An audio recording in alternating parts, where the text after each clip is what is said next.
Prehistoric Ireland, early settlers and archaeological evidence. The earliest confirmed human presence in Ireland dates back to approximately 10,500 BC, evidenced by a bare bone with cut marks found in County Clare's Alice and Gwendoline Cave. Recent discoveries like the 33,000-year-old reindeer bone fragment in Castlepook Cave suggest even earlier sporadic human activity during the Upper Paleolithic. Permanent settlement began around 8000 BC as Mesolithic hunter-gatherers arrived by boat from Britain, establishing seasonal camps near water sources. Key archaeological sites include Mount Sandal in County Londonderry, which revealed circular huts and cooking hearths dating to 7000 BC. Hermitage in County Limerick, containing Ireland's oldest known cremation burials, and Loch Bura in County Offaly, a lakeside campsite with stone tools and food remains. The Mesolithic period, 8000–4000 BC, saw small mobile groups subsisting on wild boar, fish, hazelnuts, and gathered plants. Their toolkit included microlithic flint blades and the versatile banflake. The Neolithic Revolution, 4000 to 2500 BC, introduced agriculture, with the earliest farming evidence at Ferreter's Cove, 4350 BC, showing imported sheep and cereal cultivation. The Cade Fields in Mayo preserve the world's oldest known field systems beneath peat, demonstrating organized farming by 3500 BC. The Bronze Age, 2500 to 500 BC, brought metallurgy, with Ireland becoming a major gold-working center. Artifacts like gold dress fasteners, torques, and amber necklaces showcase advanced craftsmanship. The period also saw the construction of wedge tombs and the use of bronze weapons. Ireland's Neolithic builders constructed four main tomb types: court cairns with ceremonial courtyards, passage tombs like Newgrange, 3200 BC, featuring precise solar alignments, portal tombs, dolmens, such as Pul na Brone in the Burren, and wedge tombs oriented to sunset. These monuments, often containing cremated remains and grave goods, suggest complex ritual practices and social organization. The transition to farming is exemplified by Lyle's Hill pottery and the preserved field systems at Sayed Fields, where wheat and barley were cultivated in small stone-walled plots. The boglands of Ireland have preserved extraordinary organic materials from these periods, including a Mesolithic wicker fish trap and Bronze Age textiles with delicate horsehair tassels. These finds provide rare glimpses into the daily lives of prehistoric Irish communities, revealing sophisticated technologies and cultural practices that evolved over thousands of years. Arrival of the Celts. The Iron Age in Ireland began around 500 BC with the arrival of the Celts, a group of Indo-European tribes who migrated from Central Europe. Rather than a single invasion, archaeological evidence suggests they arrived in waves over several centuries, bringing with them advanced iron-working technology, new artistic styles, and a distinctive culture that would transform Ireland. The Celts introduced iron tools and weapons that were stronger and more durable than the bronze implements they replaced. Evidence of early ironworking in Ireland includes the Lacan spearhead, found in County Westmeath, dated between 811 and 673 BC, suggesting Celtic influence may have begun earlier than traditionally thought. By 500 BC, Celtic culture had firmly established itself across the island. Unlike later Viking or Norman invasions, the Celtic arrival appears to have been more gradual, involving trade, cultural exchange, and intermarriage rather than outright conquest. As noted by historians, it's likely the Celts didn't invade Ireland like the Vikings or Normans did in the medieval period. When the growth of the Celts expanded around Europe, it also expanded more into Ireland. Society, mythology, and the role of Druids. Celtic society in Ireland was hierarchical and complex.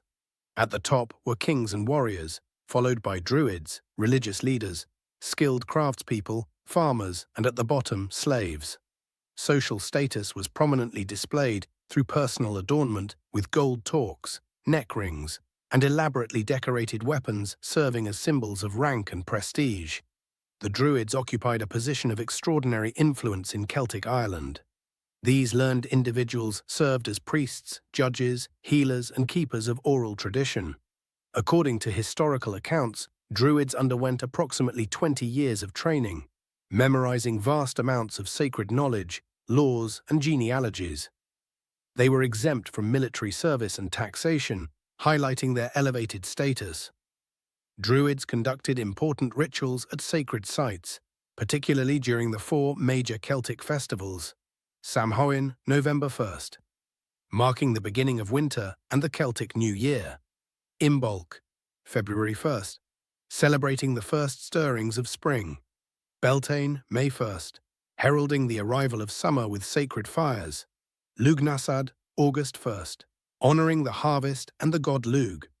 These festivals connected the community to the cycles of nature and reinforced social bonds.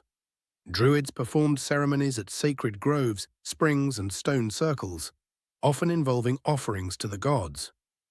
While Roman accounts mention human sacrifice among continental Celts, the evidence for such practices in Ireland remains debated among scholars.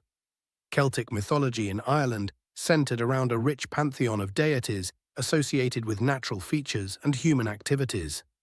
Gods and goddesses like Dagda, the father figure, Lugh, the skilled warrior, and the Morrigan, the battle goddess, featured prominently in their belief system.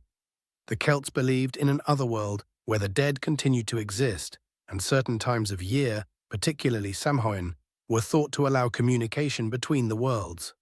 Development of tribal kingdoms. By the later Iron Age, Ireland was divided into a patchwork of small kingdoms or territories called tuatha, singular tuath. Each tuath was ruled by a king, ori, who was elected from among the noble families. According to historical sources, Ireland may have contained between 100 and 200 such kingdoms. The political structure was hierarchical, with 3 grades of kings.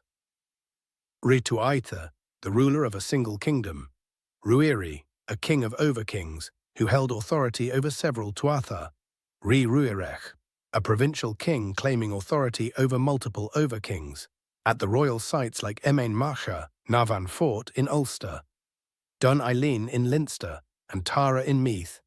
Kings performed ceremonies to legitimize their rule. These sites featured impressive earthworks, enclosures, and ritual structures. The Hill of Tara eventually became associated with the concept of a High King, Ard Rí of Ireland, though historians debate whether such overarching authority was ever truly exercised in pre-Christian times. Celtic society was bound together by complex systems of clientship and kinship. Powerful individuals, lords, provided protection and support to clients in exchange for service and loyalty. This created networks of obligation that helped maintain social cohesion despite frequent intertribal warfare. The material culture of Iron Age Ireland reflects both indigenous developments and continental influences. Elaborate Latin-style artwork adorned weapons, jewellery, and stone monuments like the Turo stone in County Galway. Hillforts and promontory forts served as centres of power and refuge during conflicts, while ring forts provided protected settlements for farming communities. By the late Iron Age, around 400 AD, Ireland stood on the threshold of momentous change. Roman influence, though indirect since Ireland was never conquered by Rome, had begun to affect Irish society through trade and contact with Roman Britain. Irish raiders and settlers established colonies in western Britain, particularly in Wales, Cornwall, and western Scotland. The stage was set for the arrival of Christianity, which would transform Celtic Ireland while preserving many elements of its rich cultural heritage. Early Christian Ireland. The island of saints and scholars. The mist rose from the valley as dawn broke over the monastery. A solitary bell rang out, calling the monks to prayer. Within stone walls that had withstood centuries of wind and rain, illuminators bent over their manuscripts, applying gold leaf to the intricate illustrations of sacred texts. This scene, repeated across hundreds of monastic settlements throughout Ireland from the 5th to the 12th centuries, marked a golden age that would earn Ireland its enduring title, the Island of Saints and Scholars. Christianity arrived on Irish shores not as a conquering force, but as a quiet revolution. While traditional accounts credit St. Patrick with bringing Christianity to Ireland in the 5th century, the reality was more complex. Small Christian communities likely existed before his arrival, established by merchants and earlier missionaries like St. Declan of Ardmore.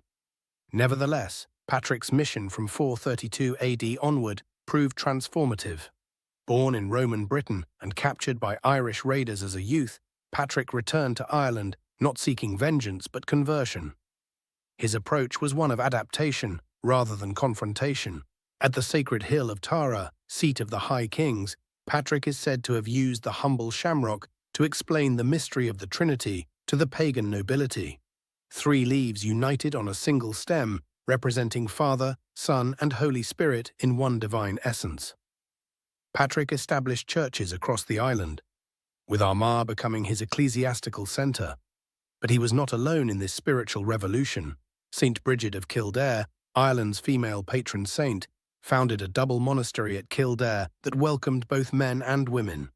St. Finian established a monastic school at Clonard that would educate the 12 apostles of Ireland, saints who would themselves found monasteries across the land. By the close of the 6th century, Ireland had transformed from a pagan society dominated by druids and tribal kings into a Christian land where monasteries became the new centers of power, learning, and culture. Unlike the urban monasteries of continental Europe, Irish monasteries emerged in remote locations, windswept islands, secluded valleys, and hilltops. This isolation reflected the Irish monastic ideal of peregrinatio pro Christo, wandering for Christ, a spiritual exile embracing asceticism and separation from worldly concerns. These early settlements began simply, wooden churches surrounded by beehive-shaped stone huts, where monks lived in austere conditions. As their influence grew, monasteries evolved into complex communities. Clonmacnoise, founded by St. Kieran on the banks of the River Shannon, expanded into a veritable monastic city with multiple churches, workshops, and accommodation for hundreds of monks and students. The distinctive architecture of Irish monasteries soon emerged. Round towers, some reaching heights of over 30 meters, served multiple purposes. Bell towers calling monks to prayer, treasuries protecting sacred relics, and refuges during raids. High crosses, elaborately carved with biblical scenes, stood as open-air scripture for the illiterate, telling the Christian story through intricate stone carvings. Daily life followed the rhythm of prayer and work. Monks rose before dawn for the first office, then alternated between prayer, study, and labor throughout the day. Some cultivated medicinal herbs in monastery gardens. Others tended livestock in the surrounding fields, while the most learned devoted themselves to scholarship and manuscript production. These monasteries became self-sufficient communities, developing innovative farming techniques and crafts. They also served as centers of learning, hospitals for the sick, and refuges for travelers. The abbot, often from a powerful local family, wielded influence comparable to regional kings, controlling vast tracts of land and mediating disputes. As Roman civilization collapsed across Europe, plunging the continent into what later historians would call the Dark Ages, Irish monasteries became crucial repositories of knowledge. While classical learning declined elsewhere, Irish monks preserved and transcribed ancient texts alongside religious works. In scriptoria, writing rooms within monasteries, monks labored over manuscripts, copying texts in the distinctive Irish script. The creation of such works required extraordinary dedication. A single manuscript might take years to complete. The vellum pages were made from calfskin, carefully prepared and scraped smooth. Inks were created from natural materials, oak galls for black, crushed insects for red, precious lapis lazuli for blue. The most skilled monks became illuminators, decorating manuscripts with intricate artwork. Celtic knotwork, spirals, and zoomorphic designs, animals twisted into elaborate patterns, adorned the pages. These illuminated manuscripts represented the highest artistic achievement of early medieval Europe. The Book of Kells, created around 800 AD, stands as the supreme example of this tradition. This copy of the Four Gospels contains 680 pages of extraordinary artistry. The Chi Rho page, marking the beginning of Christ's story in Matthew's Gospel, presents an explosion of color and intricate design, with tiny figures and animals hidden within the patterns. The creation of this single manuscript required the skins of approximately 185 calves and incalculable hours of skilled labor. Beyond artistic production, Irish monasteries became centers of intellectual life. Monks studied Latin, Greek, and Hebrew, mastered complex theological concepts, and preserved classical knowledge that might otherwise have been lost. Students from across Ireland and abroad travelled to these centres of learning, establishing Ireland's first educational system. The influence of Irish monasticism extended far beyond Ireland's shores. Driven by ascetic ideals and missionary zeal, Irish monks established monasteries across Europe. St Columba, Colmcille, founded the famous monastery on Iona, off Scotland's coast in 563 AD, which became a launching point for the conversion of the Picts and a centre for manuscript production. St Columbanus travelled further, establishing monasteries across France, Switzerland, and Italy, including the famous Bobbio Abbey. His strict rule and uncompromising approach sometimes brought him into conflict with local authorities, but his impact was profound.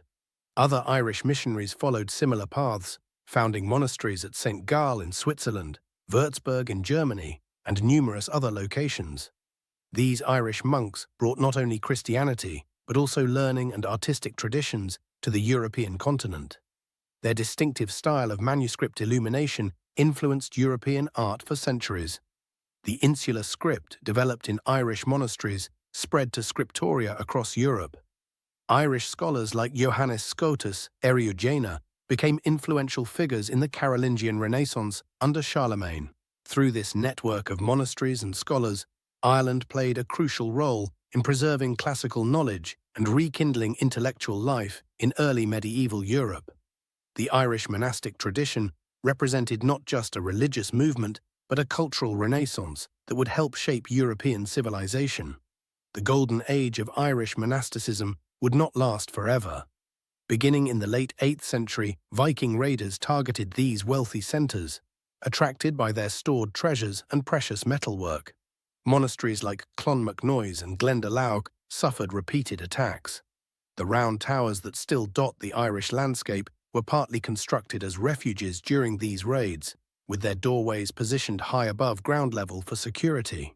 Despite these challenges, many monasteries rebuilt and continued their work. The Book of Kells itself may have been moved from Iona to Kells for safekeeping following Viking attacks. The resilience of the monastic tradition speaks to its deep roots in Irish society. More profound changes came with the 12th century reforms.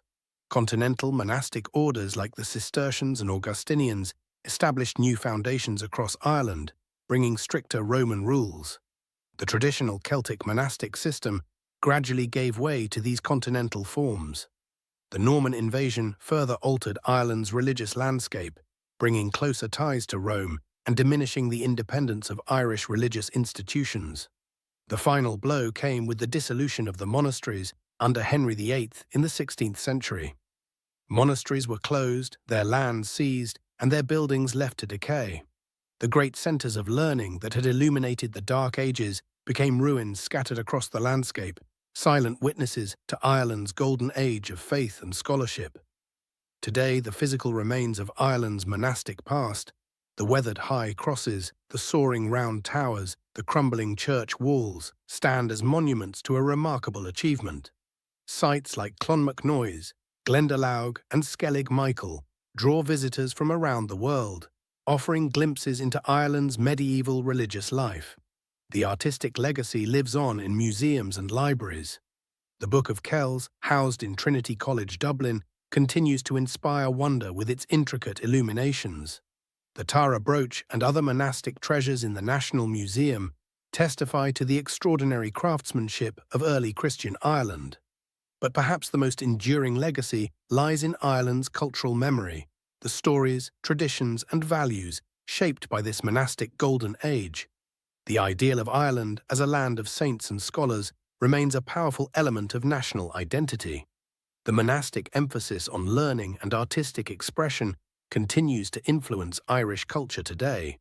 The light kindled in those remote monasteries did not merely illuminate Ireland's dark ages, it helped preserve the flame of Western civilization during one of its darkest periods. As Europe slowly emerged from the shadow of Rome's collapse, Irish monks had already been copying manuscripts, teaching students, and creating works of extraordinary beauty for generations. In the story of human civilization, few chapters are more remarkable than that of early Christian Ireland, a small island on the edge of Europe that became for a time the intellectual and spiritual center of a continent, an island of saints and scholars whose light would shine across the centuries. Viking invasions and settlements, raiders, traders, and town builders. The monastery of Iona stood silent in the pre-dawn light. Monks moved quietly between buildings, preparing for morning prayers as they had for generations. Then came the shouts from the shore. Strange ships with dragon prows had appeared on the horizon, their sails billowing in the wind. By nightfall, the monastery would be in flames, its treasures plundered, and many of its inhabitants dead or taken as slaves. The year was 795, and Ireland's Viking Age had begun, from raiders to settlers. The first Viking raid on Irish soil struck Lambay Island, just off the coast of Dublin. What followed was a century of terror for coastal communities, and especially for the wealthy monasteries that dotted Ireland's shores and riverbanks. These Norse warriors, called Lochlanach by the Irish, came first from Norway, later joined by Danes, seeking wealth, land, and adventure at the western edge of the known world. The early raids followed a predictable pattern. Longships would appear suddenly from the sea, warriors would storm ashore, seize whatever valuables they could find, particularly gold and silver church ornaments, relics, and precious manuscripts, and disappear before local forces could organize a defense. The Irish annals record these attacks with terse horror. The burning of Inishmarie, the plundering of Skellig, the martyrdom of Blathmac by the heathens. For the first 3 decades, Vikings returned to Scandinavia each winter. But around 830, a significant change occurred. They began to overwinter in Ireland, establishing seasonal bases called longports at sheltered harbours and river mouths. These fortified ship encampments served as launching points for deeper raids into the interior, following Ireland's river systems like watery highways into the heart of the island. The Shannon, Ireland's longest river, became a particular focus of Viking activity. In 845, a Viking fleet sailed up to Loch Ree in the Irish Midlands, establishing a base from which they raided churches and settlements throughout central Ireland. No longer confined to coastal targets, nowhere in Ireland seemed safe from these foreign warriors. Yet even as monasteries burned and communities fled before the Viking sword, a transformation was underway. What had begun as seasonal raiding gradually evolved into permanent settlement. In 841, Vikings established a longport at the mouth of the River Liffey, a settlement that would eventually become Dublin, Ireland's future capital. Similar settlements followed at Waterford, Wexford, Cork, and Limerick, each strategically positioned at sheltered harbours or river mouths. By the late 9th century, these settlements had evolved from military bases into trading centres, with permanent populations of Norse settlers. The Vikings who had come to plunder now came to trade, to craft, and to farm. They brought with them new technologies, trading connections, and urban traditions entirely foreign to Gaelic Ireland. Dublin emerged as the centre of Viking power in Ireland. From a simple longport, it grew into a thriving town with a Norse king, defensive walls, a growing population, and international trading connections. Archaeological excavations at sites like Wood Quay and Fishamble Street have revealed a vibrant urban centre, with streets lined by timber houses, workshops producing everything from jewellery to leather goods, and a busy port connecting Ireland to Viking networks across Europe. The political landscape grew increasingly complex as Norse dynasties established themselves in Ireland. The Ui Imar, House of Ivar, became particularly powerful, controlling not just Dublin, but at times also Viking settlements in northern Britain and the Isle of Man, creating a Norse kingdom spanning the Irish Sea. Kings like Olaf Guthfrithson and Sitrick Silkbeard were significant players in the politics of the British Isles, forming alliances and engaging in conflicts with both Irish kings and Anglo-Saxon rulers in England. The relationship between these Norse rulers and native Irish kingdoms was never simple. While popular imagination often portrays a straightforward conflict between Irish and Viking, the reality was far more nuanced. Norse kings of Dublin frequently allied with Irish rulers against common enemies. Irish kings employed Viking mercenaries in their inter-provincial wars. Marriage alliances connected Norse and Irish royal families. The boundaries between Irish and Viking grew increasingly blurred with each generation. This complexity is perhaps best illustrated by the Battle of Clontarf in 1014, often mythologized as a straightforward victory of the Irish over foreign invaders. In reality, this momentous battle saw Irish and Norse warriors fighting on both sides. The army of Brian Boru, High King of Ireland, included Viking allies from Limerick, while his opponents, led by the Dublin Vikings, counted many Irish kingdoms among their supporters. The battle ended with Brian's forces victorious, but the elderly High King himself slain, a Pyrrhic victory that would enter Irish legend. Perhaps the Vikings' most enduring legacy in Ireland was the establishment of Ireland's first true urban centres. Before their arrival, Ireland had no tradition of urbanization comparable to continental Europe.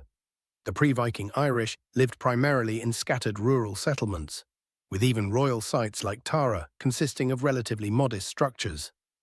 The concept of the town, with its concentrated population, specialized economic activities, and permanent markets, was a Norse introduction that would transform Ireland forever. Dublin, from the Irish Dublin, Blackpool, though the Vikings called it Dyflin, became the largest and most important of these urban centres. By the 10th century, it had developed into a thriving town with a population of several thousand, large by the standards of the time. Archaeological excavations have revealed a planned settlement with a street grid, specialized craft quarters, and extensive trading facilities. The economic life of Viking Dublin centered on its port, where ships from across the Norse world unloaded amber, furs, walrus ivory, and soapstone from Scandinavia, silver from as far as the Islamic world, wine from France, and silk that had traveled the Silk Road from Byzantium and beyond. In return, Dublin exported Irish wool, hides, and slaves. The slave trade, though morally repugnant to modern sensibilities, was a significant component of the early Viking economy in Ireland. Waterford, from the Norse Vedrafjorda, Ram Fjord or Windy Fjord, was established around 914. Archaeological excavations in Waterford's Viking Triangle have uncovered defensive ditches, houses, and workshops dating to this period. Waterford's strategic location provided direct maritime links to Viking settlements in Wales and England, making it an important node in Norse trading networks. Limerick, from the Norse Limrekka, founded in 922, controlled access to the Shannon River system, facilitating trade with Atlantic regions and serving as a Western Viking stronghold. Cork and Wexford similarly began as Viking settlements, strategically positioned at natural harbours. These towns shared several important characteristics that distinguished them from traditional Irish settlements. They were compact, densely populated centres with defensive structures, specialised craft production, and formal market areas. They introduced a new economic model based on trade and craft specialisation rather than the agricultural and pastoral economy that had dominated pre-Viking Ireland. The physical layout of these towns reflected their Norse origins. Houses were typically rectangular timber structures with wattle and daub walls, quite different from the circular houses traditional in Gaelic Ireland. Streets were narrow but planned, often leading down to waterfront areas where ships could dock. Archaeological evidence shows specialized areas for different crafts: metalworking, woodworking, leatherworking, and textile production. By the late 10th century, these Viking towns had become fully integrated into the Irish landscape, serving as economic hubs for their surrounding regions. They connected rural Ireland to international trading networks and introduced new economic concepts like markets, coinage, and specialized craft production. What began as violent contact gradually evolved into complex integration. As Norse settlers put down roots in Ireland, they began to adopt elements of Irish culture, while introducing their own traditions and technologies. The result was a distinctive Hiberno-Norse culture that was neither fully Irish nor fully Scandinavian. The most visible sign of this cultural integration was religious. The Norse settlers, originally pagan, gradually converted to Christianity. By the mid-10th century, churches were being built in Viking towns, and Norse names began appearing in Irish ecclesiastical records. Archaeological evidence shows a transition from pagan to Christian burial practices among the Norse population. This religious conversion facilitated greater integration with the native Irish population and institutions. Linguistically, the Norse left their mark on Ireland through place names and loanwords. Dublin, Waterford, Wexford, Limerick, Howth, Skerries, Dalkey, and many other place names derive from Norse origins. The Irish language incorporated Norse loanwords, particularly in areas related to shipping, fishing, and trade. Words like bark, boat, margad, market, and styr, rudder, entered Irish vocabulary as direct borrowings from Norse. Artistically, a distinctive Hiberno-Norse style emerged, blending Celtic and Scandinavian elements. Metalwork from this period shows this fusion clearly, with traditional Norse motifs appearing alongside Irish designs. Stone sculpture, particularly in the Viking towns, similarly displays this cultural hybridity. Economically, the Vikings transformed Ireland by connecting it to international trading networks spanning from the Baltic to the Mediterranean. Archaeological evidence from Viking Dublin includes Arabic coins, Byzantine silks, Norwegian soapstone, and Baltic amber, tangible proof of these far-flung connections. The introduction of a silver-based economy, initially in the form of hack silver, cut pieces of silver valued by weight, and later as minted coins, revolutionized exchange systems in Ireland. The Vikings also introduced new technologies and crafts. Their shipbuilding techniques were superior to anything previously seen in Ireland, allowing for more extensive maritime trade. Archaeological evidence shows they introduced new woodworking tools, improved metalworking techniques, and new styles of jewelry and personal adornment. Socially, intermarriage between Norse settlers and the Irish population created a mixed Hiberno-Norse community, particularly in the towns. By the 11th century, many Vikings in Ireland were of mixed ancestry, speaking both Norse and Irish, with cultural practices drawn from both traditions. Surnames like MacAuliffe, son of Olaf, Doyle from Dubgal, dark foreigner, and O'Loughlin from Lochlan, land of the lakes, a term for Scandinavia, testify to this mixed heritage. The Battle of Clontarf in 1014, while not ending Viking presence in Ireland, marked a turning point. Though Brian Boru was killed, his forces defeated the Dublin Vikings and their allies. In the aftermath, Viking political power in Ireland diminished, though their towns continued to thrive as commercial centres. Throughout the 11th century, Irish kings increasingly asserted control over the Viking towns. In 1052, the Irish king, Diarmait mac Mael na Mbo, took control of Dublin, marking a significant shift in power dynamics. The Norse inhabitants remained, but increasingly under Irish political authority. By the time the Anglo-Normans arrived in Ireland in 1169, the distinct Viking era was drawing to a close. The Norse towns were still recognizably different from Irish settlements, but their populations had become increasingly integrated into Irish society. When the Anglo-Normans conquered Dublin in 1170, they took control of a city that was already a sophisticated urban centre with international trading connections, a legacy of over 3 centuries of Viking presence. The Viking impact on Ireland was profound and enduring. Most visibly, they established Ireland's first true urban centres, Dublin, Waterford, Limerick, Cork and Wexford, which remain the island's major cities today. The street patterns of these cities still partly reflect their Viking origins, particularly in their oldest quarters. Economically, the Vikings connected Ireland to international trading networks and introduced new economic concepts that would transform Irish society.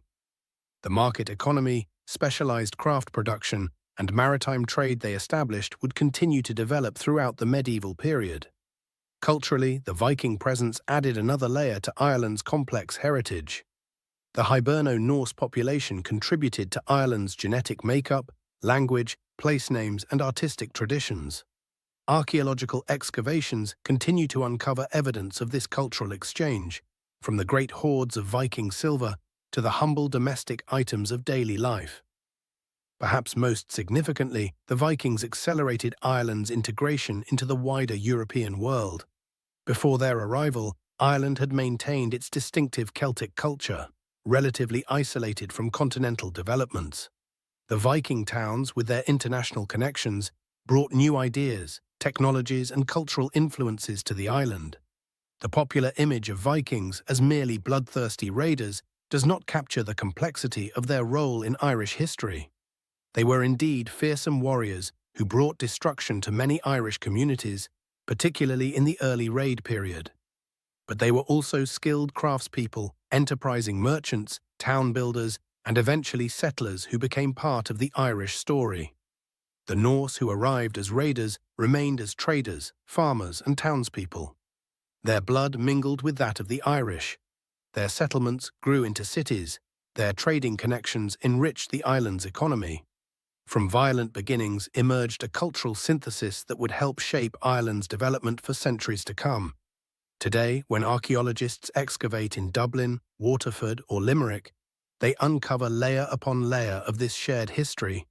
Viking artifacts lying alongside Irish ones, telling the story of two cultures that moved from conflict to coexistence and eventually to integration.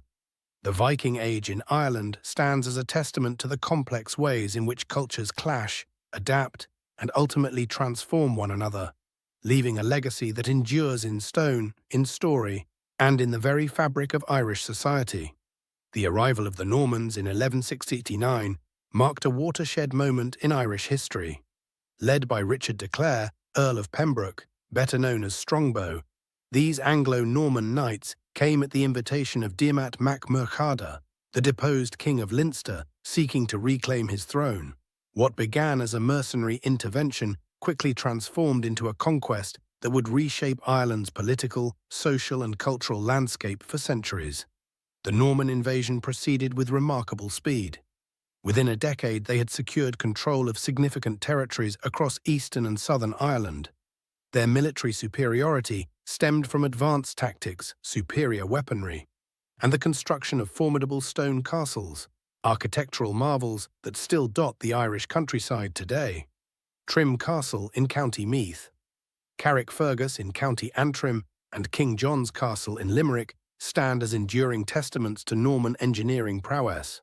The Normans introduced feudalism to Ireland, a hierarchical system of land tenure and political organization previously unknown in Gaelic society. Under this system, the king granted land to lords in exchange for military service and loyalty. These lords, in turn, subdivided their holdings among knights and lesser nobles, creating a complex web of obligations and rights. This feudal structure contrasted sharply with the traditional Gaelic system, based on kinship and collective land ownership. By 1117-21, King Henry II of England arrived in Ireland to assert royal authority over both the Norman lords and the Irish kingdoms. His intervention aimed to prevent the establishment of an independent Norman state that might challenge English interests. The Treaty of Windsor in 1117-1025 formalized Henry's lordship over Ireland, while recognizing the authority of the High King, Ruaidhrí Ua Conchobar, over areas not yet under Norman control. The Pale, a region surrounding Dublin, emerged as the centre of Norman administration and English law. Beyond the Pale lay a patchwork of Norman lordships, independent Irish kingdoms, and contested borderlands. This fragmented political landscape would characterize Ireland for centuries to come, with neither side achieving complete dominance. Cultural exchange between Norman and Gaelic societies produced complex patterns of adaptation and resistance. Many Norman families, particularly those in more remote areas, gradually adopted Irish customs, language, and laws, a process known as Gaelicization. This cultural assimilation alarmed the English crown, leading to the Statutes of Kilkenny in 1366, which prohibited the Anglo-Norman colonists from adopting Irish dress, language, and customs. Despite these efforts, the boundaries between the two communities remained permeable. The Norman legacy in Ireland extends far beyond military conquest. They established towns as centres of commerce and administration, introduced new agricultural techniques, and reformed the Irish Church along continental lines. Their architectural influence transformed the landscape through castles, cathedrals, and monasteries, built in the Romanesque and early Gothic styles. By the late medieval period, Norman power had receded significantly. The Bruce invasion of 1315 to 1318, the Black Death of 1348 to 1349, and persistent Irish resistance all contributed to this decline. Many Norman families had become thoroughly integrated into Irish society, while English royal authority contracted to the area around Dublin. Nevertheless, the Norman invasion had irrevocably altered Ireland's trajectory, creating political divisions and cultural dynamics that would shape the island's history for centuries to come. The Norman period represents a complex chapter in Ireland's past, neither a simple story of conquest nor one of peaceful assimilation. Instead, it illustrates how invasion, resistance, adaptation, and cultural exchange combined to create a distinctive hybrid society. The Norman legacy remains visible today in Ireland's architecture, place names, family surnames, and in the very political geography of the island itself. The Tudor conquest of Ireland marked a pivotal transformation in Irish history, as the English crown systematically extended its authority across the island during the 16th century. What began as Henry VIII's political reformation evolved into a complex struggle involving religious change, cultural suppression, and military conquest that would fundamentally alter Ireland's political and social landscape. Henry VIII and religious transformation. Henry VIII's break with Rome in the 1530s initiated profound changes in Ireland. In 1534, the Act of Supremacy declared Henry the supreme head of the Church in England, and by 1541, the Irish Parliament had transformed Ireland from a lordship into a kingdom with Henry as its monarch. This political maneuver aimed to strengthen his claim to Irish territories independent of papal authority. The dissolution of the monasteries, implemented between 1536 and 1541, struck a devastating blow to Irish religious life. Unlike in England, Irish monasteries, particularly houses of friars, had remained vibrant centres of spiritual and cultural life. As historian David Knowles noted, the dissolution in Ireland was in a manner annihilated compared to England, with bishoprics, colleges and church properties divided among English officials or leased at minimal rents to their associates. The impact was catastrophic for Irish ecclesiastical wealth. According to contemporary accounts, many Irish bishoprics never recovered from this devastation. Agado and Kilfenora were effectively destroyed, while the Archbishopric of Cashel was reduced to a mere fraction of its former value. The dissolution not only transferred vast wealth to the Crown and its supporters, but also eliminated important centres of learning, charity, and Irish cultural preservation. Henry's religious policy in Ireland faced significant challenges. While he secured the formal submission of many Irish lords through the surrender and regrant policy, whereby they surrendered their lands to receive them back as royal grants, genuine religious reform made little headway. Most Irish people remained steadfastly Catholic, viewing the English Reformation as an alien imposition linked to political conquest. Under Elizabeth I, 1558 to 1603, the Tudor conquest intensified. The English administration systematically extended control beyond the Pale, the area around Dublin where English authority had traditionally been strongest. This expansion involved breaking up Gaelic lordships, introducing English law and administrative structures, and establishing plantations of English settlers. The Desmond Rebellions, 1569 to 1573 and 1579 to 1583, in Munster, represented the first major armed resistance to Tudor expansion. James Fitzmaurice Fitzgerald, the Captain General of the Desmond military forces, presented himself as a defender of Catholicism and traditional Gaelic society against English encroachment. The English response was ruthless. English commander Humphrey Gilbert terrorized the population by displaying the severed heads of those killed, regardless of whether they were combatants or civilians. The Second Desmond Rebellion ended with the death of Gerald Fitzgerald, the last Earl of Desmond, in 1583. His head was sent to Queen Elizabeth I and his body displayed on the walls of Cork. The aftermath was devastating. Contemporary accounts describe Munster as so depopulated that the lowing of a cow or the whistle of the ploughboy could scarcely be heard from Dunquin to Cashel. The English poet Edmund Spenser observed that a most populous and plentiful country was suddenly left void of man or beast. The defeat of the Desmonds opened the way for the plantation of Munster, where confiscated lands were granted to English colonists. This pattern of rebellion, suppression, and plantation would be repeated throughout Ireland during the Tudor period. The most significant challenge to Tudor authority came in Ulster, where Hugh O'Neill, Earl of Tyrone, led what became known as the 9 Years' War, 1593 to 1603. O'Neill, ironically, had been raised as an English gentleman and was expected to bring civility to Ulster. Instead, he built a powerful confederation of Irish lords and sought Spanish aid against English expansion. The war began in May 1593, when Hugh Maguire, supported by O'Neill's allies, resisted the appointment of an English sheriff in Fermanagh. By 1595, O'Neill openly joined the rebellion, attacking English forts and accepting inauguration as the O'Neill at the traditional site at Tullago, a symbolic rejection of English authority. O'Neill proved a formidable opponent. He had modernized his forces, equipping them with muskets and pikes purchased from Scotland and England. His army employed both traditional Irish tactics and European-style formations, winning significant victories at Clontibret, 1595, and the Yellow Ford, 1598. At the height of the conflict in 1600 to 1601, England deployed over 18,000 soldiers in Ireland, more than they committed to the Dutch during the 80 Years' War. The tide turned against O'Neill when Spanish forces landed at Kinsale in 1601, far from his Ulster stronghold. The combined Irish-Spanish forces were defeated at the Battle of Kinsale in January 1602, a decisive blow to the rebellion. The war officially ended with the Treaty of Mellifont in March 1603, signed just days after Elizabeth I's death. The aftermath of the 9 Years' War was profound.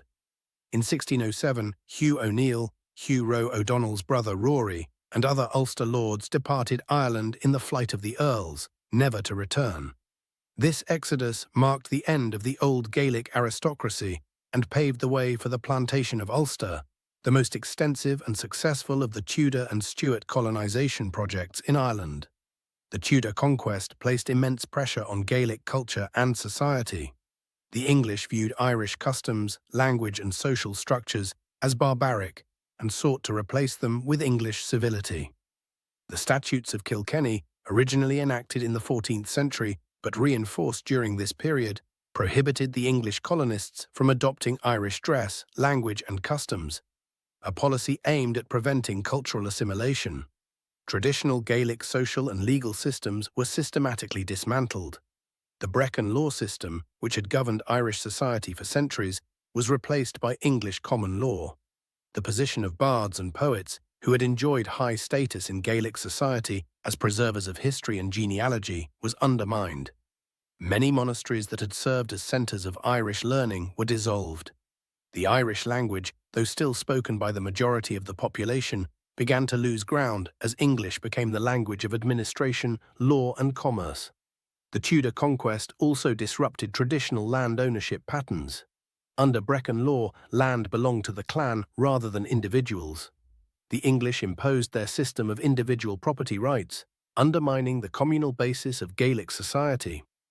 By the end of Elizabeth's reign in 1603, the Tudor conquest had fundamentally altered Ireland. The old Gaelic order had been broken, and a new colonial society was emerging.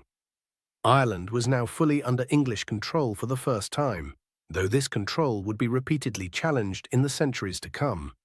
The religious division between the Protestant colonizers and the Catholic Irish would become a defining feature of Irish history, creating wounds that would take centuries to heal. The Tudor conquest of Ireland, culminating in the defeat of Hugh O'Neill at the Battle of Kinsale in 1601, marked the beginning of a new phase in Irish history. The English crown, now under the Stuart dynasty with James I's accession in 1603, embarked on an ambitious program of colonization known as the plantations. These settlements would fundamentally transform Ireland's demographic, cultural, and political landscape, accelerating the decline of Gaelic Ireland and creating divisions that would shape Irish history for centuries to come. The most significant and successful of the plantation schemes was the Plantation of Ulster, which followed the flight of the Earls in 1607. As Dr. John McCavitt of Abbey Grammar School explains, Crown officials in Ireland, in the wake of the 9 Years' War, 1594 to 1603, led by the Lord Deputy, Sir Arthur Chichester, maintained a vendetta against the Northern Earls after the conflict ended. BBC History. Chichester, who had lost his brother during the war, had personal reasons for despising the Ulster lords and pursued provocative tactics against them, including religious persecution. The flight of the Earls created an opportunity for the Crown to confiscate vast territories in Ulster. As noted in the Plantation of Ulster document study pack, the flight came at the end of a long drawn-out war known as the 9 Years' War, 1594 to 1603, between the Irish lords and the British establishment. It left Ulster impoverished and ended the strength of the Irish families. Donegal culture, I. Nearly all the fertile land of 6 counties, Donegal, Derry, Tyrone, Armagh, Fermanagh and Cavan, amounting to 511,165 acres, was confiscated and redistributed to new settlers. The plantation scheme was carefully structured. According to History Ireland, the government laid aside 40% of the land for these undertakers. It was divided into precincts, each one under the control of a chief undertaker. Each precinct was assigned to either English or Scots undertakers. Estates were deliberately kept small, 2,000 acres, 1,500 acres, or 1,000 acres, to prevent the emergence of powerful magnates like those who had dominated pre-plantation Ireland. The settlers came from different backgrounds. Scottish and English undertakers received the largest portion of land, while servitors, former soldiers and government officials, received about 13% of the confiscated territories. The established Church of Ireland received 18% of the land to support a Protestant ministry, and a small portion, about 1%, was set aside for schools. Only 14% of the land was granted to 208 native Irish freeholders, most of whom were minor figures who had risen to prominence after the flight of the Earls. The county of Coleraine, later renamed Londonderry, was treated differently. It was assigned to the City of London under the management of a new body called the Irish Society. This joint stock company, similar to the Virginia Company established around the same time for North American colonization, was intended to attract London's merchant wealth into the plantation scheme. The plantation of Ulster differed from earlier colonization attempts in Ireland. As the Irish story notes, unlike the earlier failed Munster plantation, the Ulster plantation attracted large numbers of ordinary settlers, not just military adventurers and gentlemen. The settlers were required to build fortified houses or bournes, and to maintain armed men for defense. They were also prohibited from selling land to the native Irish or employing them as tenants, though these restrictions were often ignored in practice. The flight of the Earls in September 1607 was a pivotal moment in Irish history. Hugh O'Neill, Earl of Tyrone, and Rory O'Donnell, Earl of Tyrconnell, along with about 90 family members and followers, departed from Rathmullen on Lough Swilly, bound for Spain. This event has been described as one of the most enigmatic events in Irish history, virtually defying explanation. BBC History. The reasons for their departure remain debated. According to the BBC History website, Crown officials in Ireland, in the wake of the 9 Years' War, 1594 to 1603, led by the Lord Deputy, Sir Arthur Chichester, maintained a vendetta against the Northern Earls after the conflict ended. The Earls had become embroiled in renewed conspiracies with Spain, seeking and obtaining a Spanish pension in return for treasonable promises. Fearing they had been compromised by an informer who turned out to be Lord Howth, they were advised by contacts on the continent that their lives were in danger. 2 specific developments had convinced Hugh O'Neill that flight was his only option. First was the intention to place a president over Ulster, which would have severely curtailed his authority. As noted in Library Ireland's history, rather than live under the like yoke and considering the misery he saw endured by others under the like government, he would sooner pass all to himself than abide it. The second factor was the long-discussed plantation of Ulster with Scottish and English settlers, which would have dispossessed the Gaelic lords of their ancestral lands. The Earls never reached Spain as intended. Stormy weather forced them to land in France, creating a diplomatic crisis involving the English, French, and Spanish governments. The French refused to extradite them, while the Spanish, having signed a peace treaty with England in 1604, were reluctant to offer support. Eventually, the earls settled in Rome, where they spent their remaining years. Hugh O'Neill died there in 1616 and was buried at the Church of San Pietro. The flight of the earls had profound consequences for Gaelic Ireland. As the Flight of the Earls booklet notes, the events surrounding the flight of the earls were central in shaping modern Ireland. Over a period of 15 years, Ireland, and in particularly Ulster, changed beyond recognition from what was the last remaining stronghold of Gaelic society to a province that saw the first successful plantation.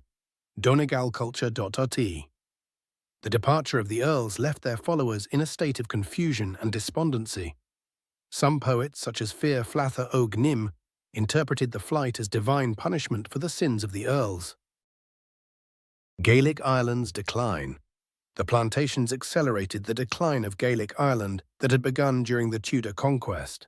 The traditional Gaelic social order, based on kinship and collective land ownership, was systematically dismantled and replaced with the English system of individual property rights and primogeniture, inheritance by the firstborn son. The Irish language, once dominant throughout the island, began a long retreat that would continue for centuries. As Neil Buttimer, an Irish language scholar at University College Cork, explains, although challenged by the presence of French and English following the Norman invasions in the 12th century, Irish regained its position as the dominant vernacular by 1500.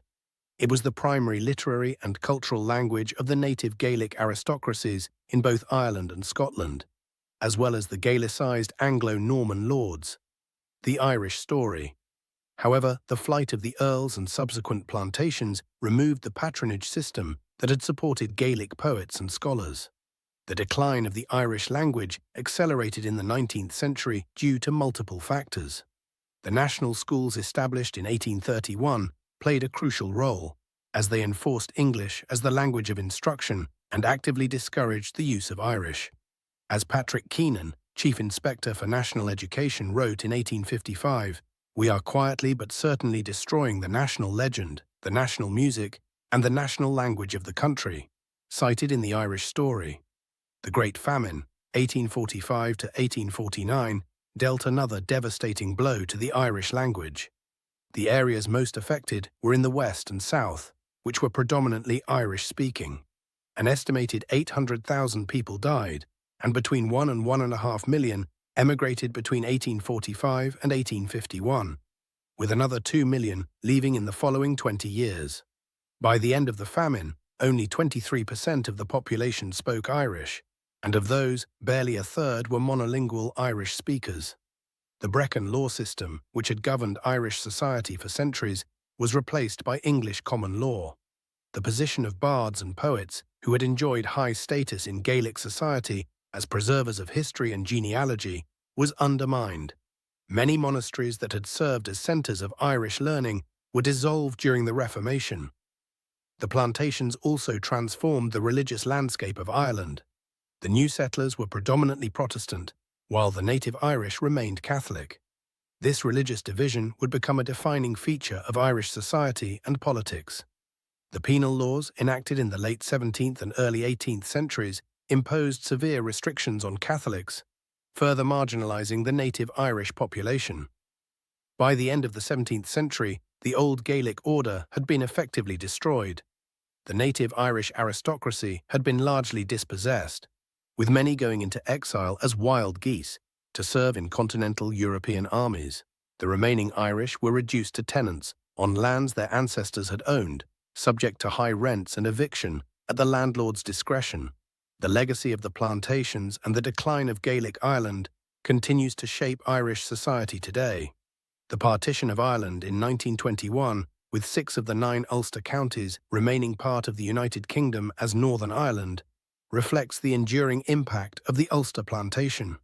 The revival of the Irish language, beginning in the late 19th century and continuing after independence, represents an attempt to reconnect with the Gaelic heritage that was nearly lost during this period of profound transformation. The Irish Confederate Wars, 1641 to 1653. The Irish Confederate Wars began with the Ulster Rebellion of October 1641. Catholic gentry, led by Phelim O'Neill, rose against Protestant settlers, fearing a Puritan crackdown on Catholicism amid growing tensions in England. What started as a planned seizure of key strongholds escalated into widespread violence. By 1642, Catholic leaders established the Confederation of Kilkenny, creating a parallel Irish state with its own parliament, the General Assembly, and army. The Confederation minted coins, conducted foreign diplomacy, and controlled most of Ireland outside Dublin and Ulster. The Confederation's aims were moderate. They sought religious freedom, repeal of anti-Catholic laws, and autonomy within a monarchical framework. They maintained loyalty to King Charles I while negotiating for concessions. The conflict became entangled with the English Civil War, creating a complex four-sided struggle. Confederate Catholics controlled Central Ireland, Royalists held Dublin and Cork, Scottish Covenanters occupied northeastern Ulster, and Parliament controlled scattered outposts. Key military engagements included the Battle of Benburb in 1646, where Owen Roe O'Neill's Confederate forces defeated a Scottish Covenanter army. At the Battle of Dungan's Hill in 1647, parliamentary forces under Michael Jones defeated the Confederates. The Battle of Rathmines in 1649 saw Jones defeat Royalist Confederate forces outside Dublin. Finally, at the Battle of Scarrifolis in 1650, parliamentarians crushed the Ulster Confederate army. Internal divisions weakened the Confederate cause. Moderate Old English Catholics favoured compromise with Charles I, while the more radical Old Irish faction pushed for greater independence and full religious freedom. These divisions prevented a unified strategy. The wars devastated Ireland. Beyond battlefield casualties, famine and disease spread as armies destroyed crops and livestock. Towns were sacked, trade disrupted, and infrastructure destroyed. The arrival of Cromwell in 1649 would bring even greater suffering. Cromwell's conquest, 1649 to 1653, Oliver Cromwell landed in Dublin on August 15, 1649, with 12,000 veteran soldiers of the new model army. His campaign was characterized by unprecedented brutality, even by the standards of 17th-century warfare. The siege of Drogheda in September 1649 became notorious. After the town's walls were breached, Cromwell ordered that no quarter be given. Approximately 3,500 people were killed, including the entire garrison, Catholic clergy, and many civilians. Cromwell justified this in a letter to Parliament. "I am persuaded that this is a righteous judgment of God upon these barbarous wretches." The following month at Wexford, another massacre occurred when Cromwellian forces breached the walls before surrender terms were finalized.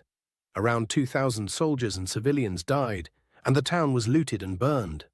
Cromwell's campaign continued with the systematic reduction of Confederate strongholds. Clonmel offered fierce resistance led by Hugh Dubh O'Neill, inflicting heavy casualties on Cromwell's forces before the garrison escaped in May 1650. Kilkenny surrendered after a brief siege in March 1650. Waterford and Limerick fell after prolonged sieges in 1650–51. By 1653, all organised resistance had been crushed. The aftermath brought the Cromwellian settlement, a punitive land confiscation scheme. The Act of Settlement, 1652, confiscated land from anyone who had participated in the rebellion. Catholic landowners who had not supported the rebellion still lost 2/3 of their estates. Irish landowners were forced to relocate to Connaught and Clare, a policy summarised in the phrase "to hell or to Connaught." Confiscated lands were distributed to English soldiers and investors.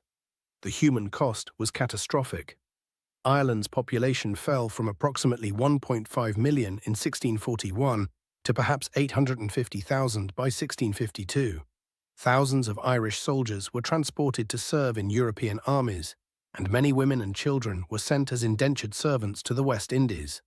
The Williamite War, 1688–1691. The Glorious Revolution of 1688, which saw Protestant William of Orange replace Catholic James II on the English throne, reignited conflict in Ireland. For Irish Catholics, James represented hope for religious tolerance and recovery of confiscated lands. James landed at Kinsale in March 1689 with French support. He called a parliament in Dublin that passed legislation repealing the Cromwellian land settlement and establishing religious freedom. Protestant towns in Ulster, Notably Derry, Londonderry, declared for William, leading to the famous Siege of Derry from April to July 1689. William arrived in Ireland in June 1690 with an international army of English, Dutch, Danish, French Huguenot and German troops. The decisive engagement came at the Battle of the Boyne on July 1, 1690. William's 36,000-strong force defeated James's 25,000 troops in a day-long battle. Though casualties were relatively light, approximately 1,500 on both sides, the psychological impact was enormous. James fled to France, earning the derisive nickname Seamus and Chaka, James the Shit. Despite James's departure, his Irish and French supporters continued fighting. The first siege of Limerick in August-September 1690 saw Williamite forces fail to take the city. The Battle of Aughrim on July 12, 1691, was the bloodiest battle in Irish history, with over 7,000 Jacobite casualties. The second siege of Limerick from August to October 1691 ended with surrender and the Treaty of Limerick. The Treaty of Limerick initially offered generous terms, including religious tolerance for Catholics and protection of property for those who swore allegiance to William. Patrick Sarsfield led thousands of Irish soldiers to France in the Flight of the Wild Geese, where they formed the Irish Brigade in the French army. The penal laws and their impact. The Treaty of Limerick's promises were quickly abandoned. Between 1695 and 1728, the Irish Parliament enacted a comprehensive series of anti-Catholic measures known as the penal laws. Political disenfranchisement was severe. Catholics were barred from Parliament, voting and holding public office. They could not serve as judges, sheriffs, or on juries in many cases. Catholics were excluded from the army and navy.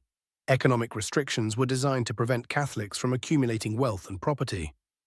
Catholics could not buy land from Protestants or lease land for more than 31 years. Catholic estates had to be divided among all sons, unless the eldest converted to Protestantism. Catholics could not own a horse worth more than £5 and paid double tax, the quit rent. Religious persecution was systematic. Catholic bishops and regular clergy were banished. Parish priests had to register and provide sureties for good behavior. Catholic churches could not have steeples or bells. Public Catholic religious ceremonies were prohibited. Educational limitations prevented Catholics from advancing socially. Catholics could not attend university or teach school. They were forbidden from studying abroad.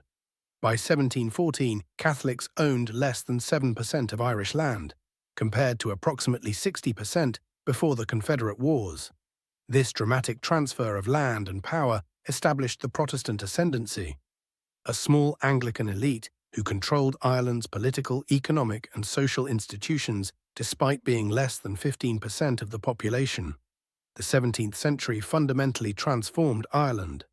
The Old Gaelic and Old English Catholic elites were destroyed and replaced by a Protestant land-owning class loyal to the English crown. The confiscations, massacres, and penal restrictions created deep divisions in Irish society that would persist for centuries. The period established patterns of sectarian conflict, dispossession, and resistance that would characterize much of Ireland's subsequent history. From rebellion to union, the 18th century. The dawn of the 18th century found Ireland transformed. The Williamite War had cemented Protestant control over Irish society, creating what became known as the Protestant ascendancy. This small Anglican elite, comprising less than 15% of the population, owned over 85% of the land and monopolized political power, legal authority, and economic opportunity. The ascendancy was not merely a ruling class, but a complete social system. At its apex stood the great landed families, the Fitzgeralds, Butlers, Boyles, and others, who lived in magnificent country houses and controlled vast estates.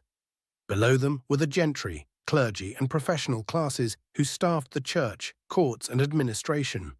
The system was maintained through a network of patronage, family connections, and shared Anglican faith. Dublin emerged as the second city of the British Empire, a showcase of Georgian elegance. Magnificent buildings arose: the Parliament House, now Bank of Ireland, the Custom House, and the Four Courts. Wide streets, elegant squares, and fashionable townhouses reflected the ascendancy's wealth and confidence. Yet this splendor masked profound inequalities. While the elite enjoyed unprecedented prosperity, the Catholic majority remained impoverished and disenfranchised. The penal laws, enacted between 1695 and 1728, formed a comprehensive system designed to maintain Protestant dominance by restricting Catholic rights. Their scope was breathtaking, touching every aspect of life. In politics, Catholics could neither vote nor hold office.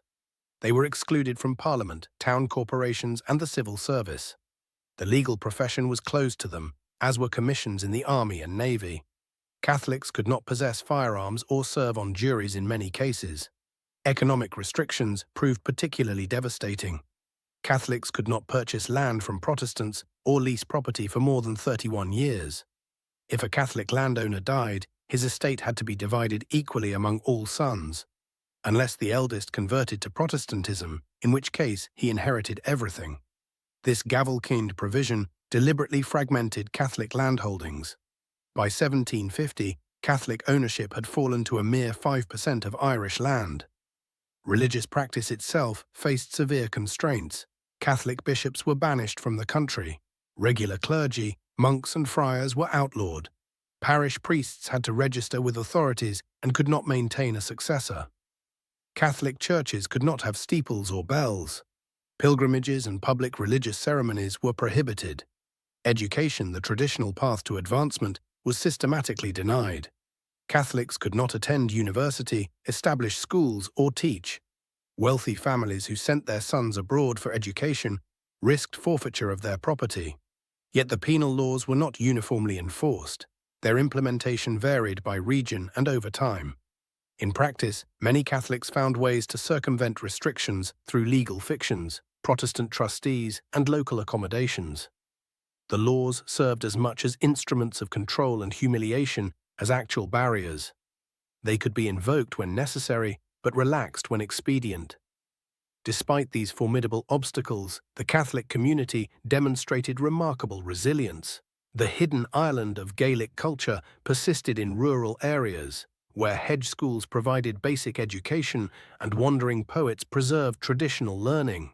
Catholic merchants prospered in trade, which faced fewer restrictions than land ownership. In cities like Galway, Limerick, and Cork, Catholic trading networks maintained connections with France, Spain, and the Americas. The Catholic gentry, though diminished, did not disappear entirely. Some families maintained their position through conversion of the head of household, while other family members remained Catholic, or through complex legal arrangements. Others found opportunity in foreign service, the wild geese, who served in French, Spanish, and Austrian armies. By mid-century, organized Catholic resistance began to emerge. The Catholic Committee, formed in 1745, campaigned for repeal of the penal laws through legal and constitutional means. Led by educated merchants and remaining gentry, it represented the first stirrings of modern Catholic political organization. Despite religious divisions, Ireland participated fully in the European Enlightenment. Dublin became a centre of intellectual life, with coffee houses, debating societies, and literary salons flourishing in the capital. Jonathan Swift, Dean of St. Patrick's Cathedral, emerged as the era's towering literary figure. His savage satires, Gulliver's Travels, A Modest Proposal, and the Drapier's Letters attacked English misrule and human folly with equal ferocity. Though an Anglican clergyman and defender of the established church, Swift became a champion of Irish interests against English exploitation. Philosopher George Berkeley developed his theory of immaterialism while serving as Bishop of Cloyne. Edmund Burke, born in Dublin to a Protestant father and Catholic mother, became one of the era's most influential political thinkers. His complex conservatism, which balanced tradition with necessary reform, would profoundly influence later generations. Scientific inquiry flourished through institutions like the Royal Dublin Society, founded 1731, which promoted improvements in agriculture, industry, and the arts. The Dublin Philosophical Society fostered research in mathematics, medicine, and natural philosophy. This intellectual ferment crossed religious lines. Catholic scholars maintained connections with continental learning despite educational restrictions. The Gaelic Enlightenment saw traditional poets engage with new ideas while preserving ancient forms. The century witnessed significant economic transformation. Agriculture became increasingly commercialized as landlords sought higher returns. Grain exports boomed, particularly after export bounties were introduced in the 1730s. Pastoral farming expanded, with butter, beef, and wool finding markets in Britain and beyond. Linen emerged as Ireland's industrial success story. Centred in Ulster, where Scottish Presbyterian settlers brought technical expertise, the industry grew rapidly. By 1800, Irish linen dominated world markets. Other industries developed more slowly, hampered by British trade restrictions and lack of coal. These changes brought social upheaval. As commercial pressures increased, landlords enclosed common lands and raised rents.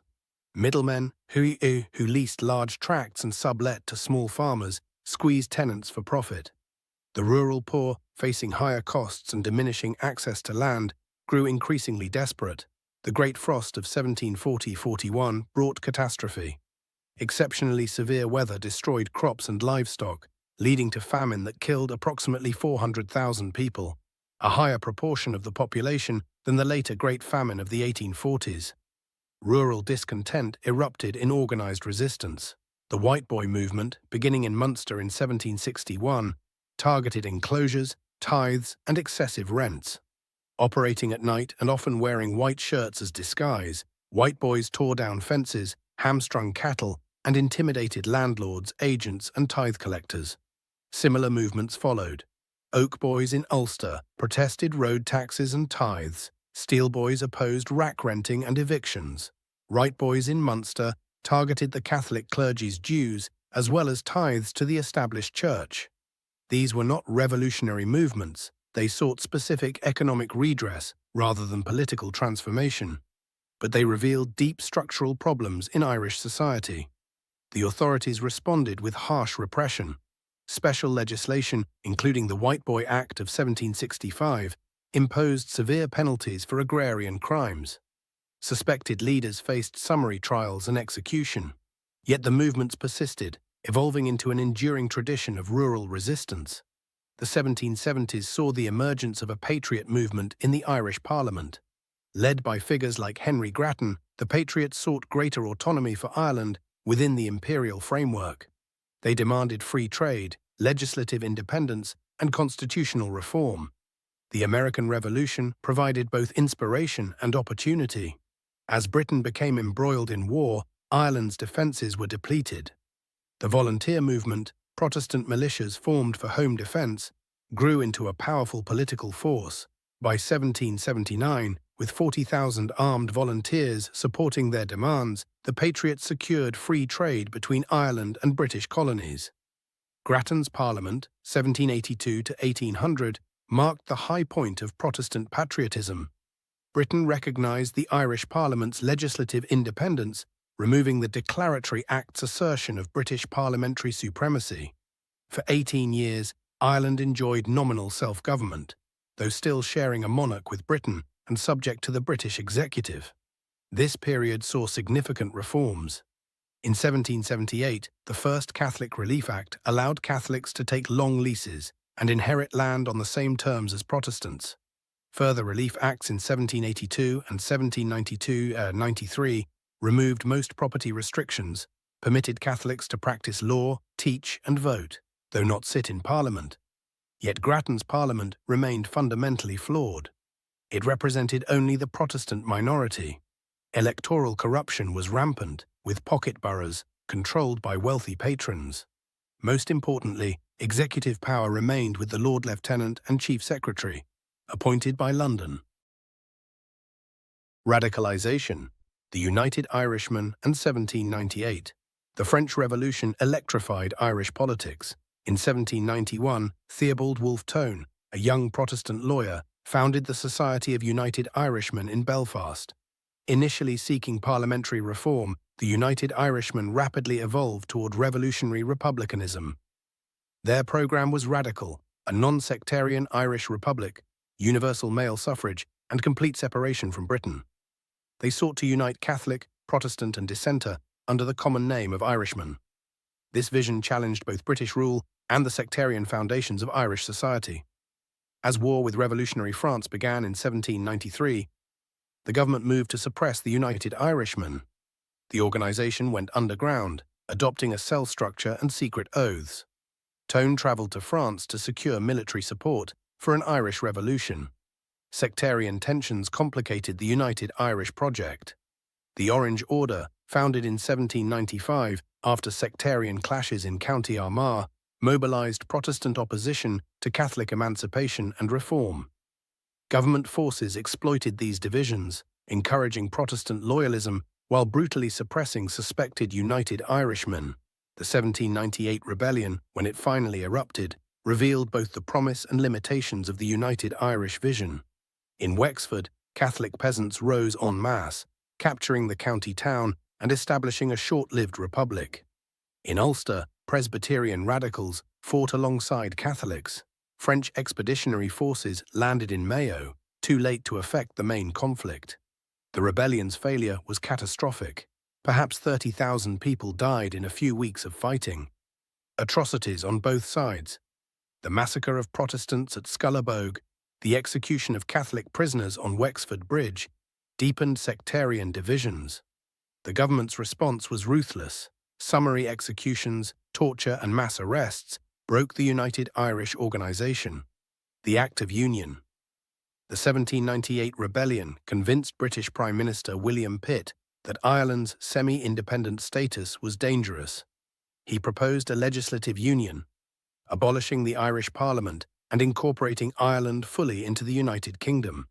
The Act of Union passed in 1800, taking effect on January 1, 1801. Ireland would send 100 members to the British House of Commons and 32 representative peers to the House of Lords.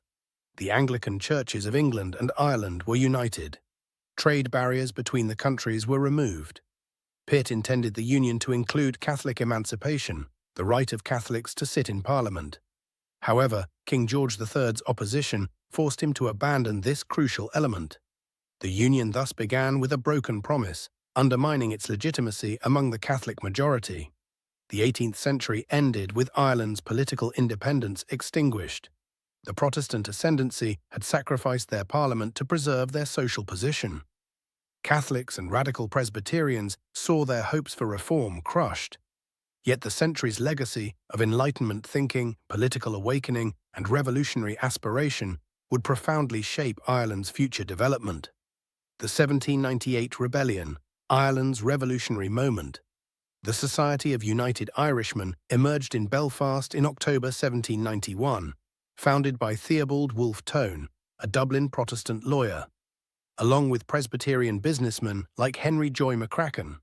Initially established as a political reform society, it quickly spread to Dublin and other urban centres. The United Irishmen's founding principles were revolutionary for their time. They advocated for an independent Irish republic, free from British control. Their vision was explicitly non-sectarian, seeking to unite Catholic, Protestant, and Dissenter under the common name of Irishmen. This radical inclusivity directly challenged Ireland's sectarian power structures. Their political programme included universal male suffrage, annual parliaments, and separation of church and state.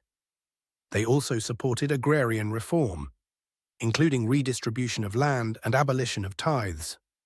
These democratic principles were deeply influenced by the American and French revolutions. The outbreak of war between Britain and revolutionary France in 1793 transformed the movement. The British government suppressed the United Irishmen, forcing them underground by 1794. What began as a reform society evolved into a revolutionary organization with a cell structure, secret oaths, and military preparations. Wolfe Tone traveled to France in 1796 to secure military support. The French Directory agreed to send an expedition under General Hoche with 15,000 troops, but winter storms prevented their landing at Bantry Bay in December 1796. This failed expedition convinced British authorities of the serious threat posed by the United Irishmen. By early 1798, the United Irishmen had perhaps 280,000 members across Ireland. Their leadership included figures from diverse backgrounds, Protestant aristocrats like Lord Edward Fitzgerald, Presbyterian merchants like Henry Joy McCracken, and Catholic professionals like Thomas Addis Emmet. The government responded with brutal counter-insurgency tactics. General Lake's dragooning of Ulster in 1797 involved house burnings, torture, and summary executions to extract information and disarm potential rebels. Martial law was declared across much of Ireland by March 1798. The rebellion began prematurely on May 23, 1798, after government arrests decapitated the United Irish leadership. Lord Edward Fitzgerald was mortally wounded during his capture, and many other leaders were arrested before the rising could be properly coordinated. The rebellion unfolded differently across regions. In the counties surrounding Dublin, initial rebel successes were quickly suppressed. At Tara, County Meath, rebels were decisively defeated on May 26. Wexford saw the most successful rising. Led initially by Father John Murphy, who took up arms after witnessing British atrocities, the rebels captured Enniscorthy and Wexford town by May 30th. They established a short-lived republic governed by a directory modelled on revolutionary France. The Wexford rebels won early victories but suffered critical defeats at New Ross, June 5th, and Arklow, June 9th. At Scullabogue, rebel forces massacred loyalist prisoners, undermining their claims to non-sectarianism. The decisive battle came at Vinegar Hill near Enniscorthy on June 21st, where British forces under General Lake crushed the main rebel army. In Ulster, the rising began in early June but was quickly suppressed. Henry Joy McCracken led rebels in Antrim, while Henry Munro commanded forces in County Down. Both were defeated, captured and executed. The final phase came in August, when a small French force under General Humbert landed at Killala, County Mayo. After defeating British forces at Castlebar in the humiliating Races of Castlebar, Humbert's army was eventually surrounded and defeated at Ballinamuck, County Longford, on September 8th. The British response to the rebellion was ruthless. General Lake's forces employed systematic terror, summary executions, torture of prisoners, burning of homes, and indiscriminate killings. The infamous pitch capping involved pouring hot pitch on victims' heads before setting it alight. In Wexford, General John Moore reported that the carnage was dreadful. The troops were not to be restrained. After the Battle of Vinegar Hill, wounded rebels were killed where they lay. Bagenal Harvey and other Wexford leaders were executed, their heads displayed on pikes. The sectarian dimension intensified as the conflict progressed. While the United Irish leadership remained committed to non-sectarianism, on the ground, the rebellion often took on sectarian characteristics, particularly in Wexford, where historical animosities ran deep. Government forces exploited these divisions, portraying the rebellion as a Catholic plot. The human cost was staggering. Approximately 30,000 people died in just 3 months of fighting. Wexford suffered the heaviest casualties, with around 7,000 deaths. The brutality on both sides, the rebel massacre at Scullabogue, the government atrocities at Carnew and Dunlavin, left deep scars in Irish society. Wolfe Tone, captured aboard a French ship in November, symbolized the rebellion's tragic end. Rather than face execution, he attempted suicide and died from his wounds on November 19, 1798. His final statement became a rallying cry for future generations.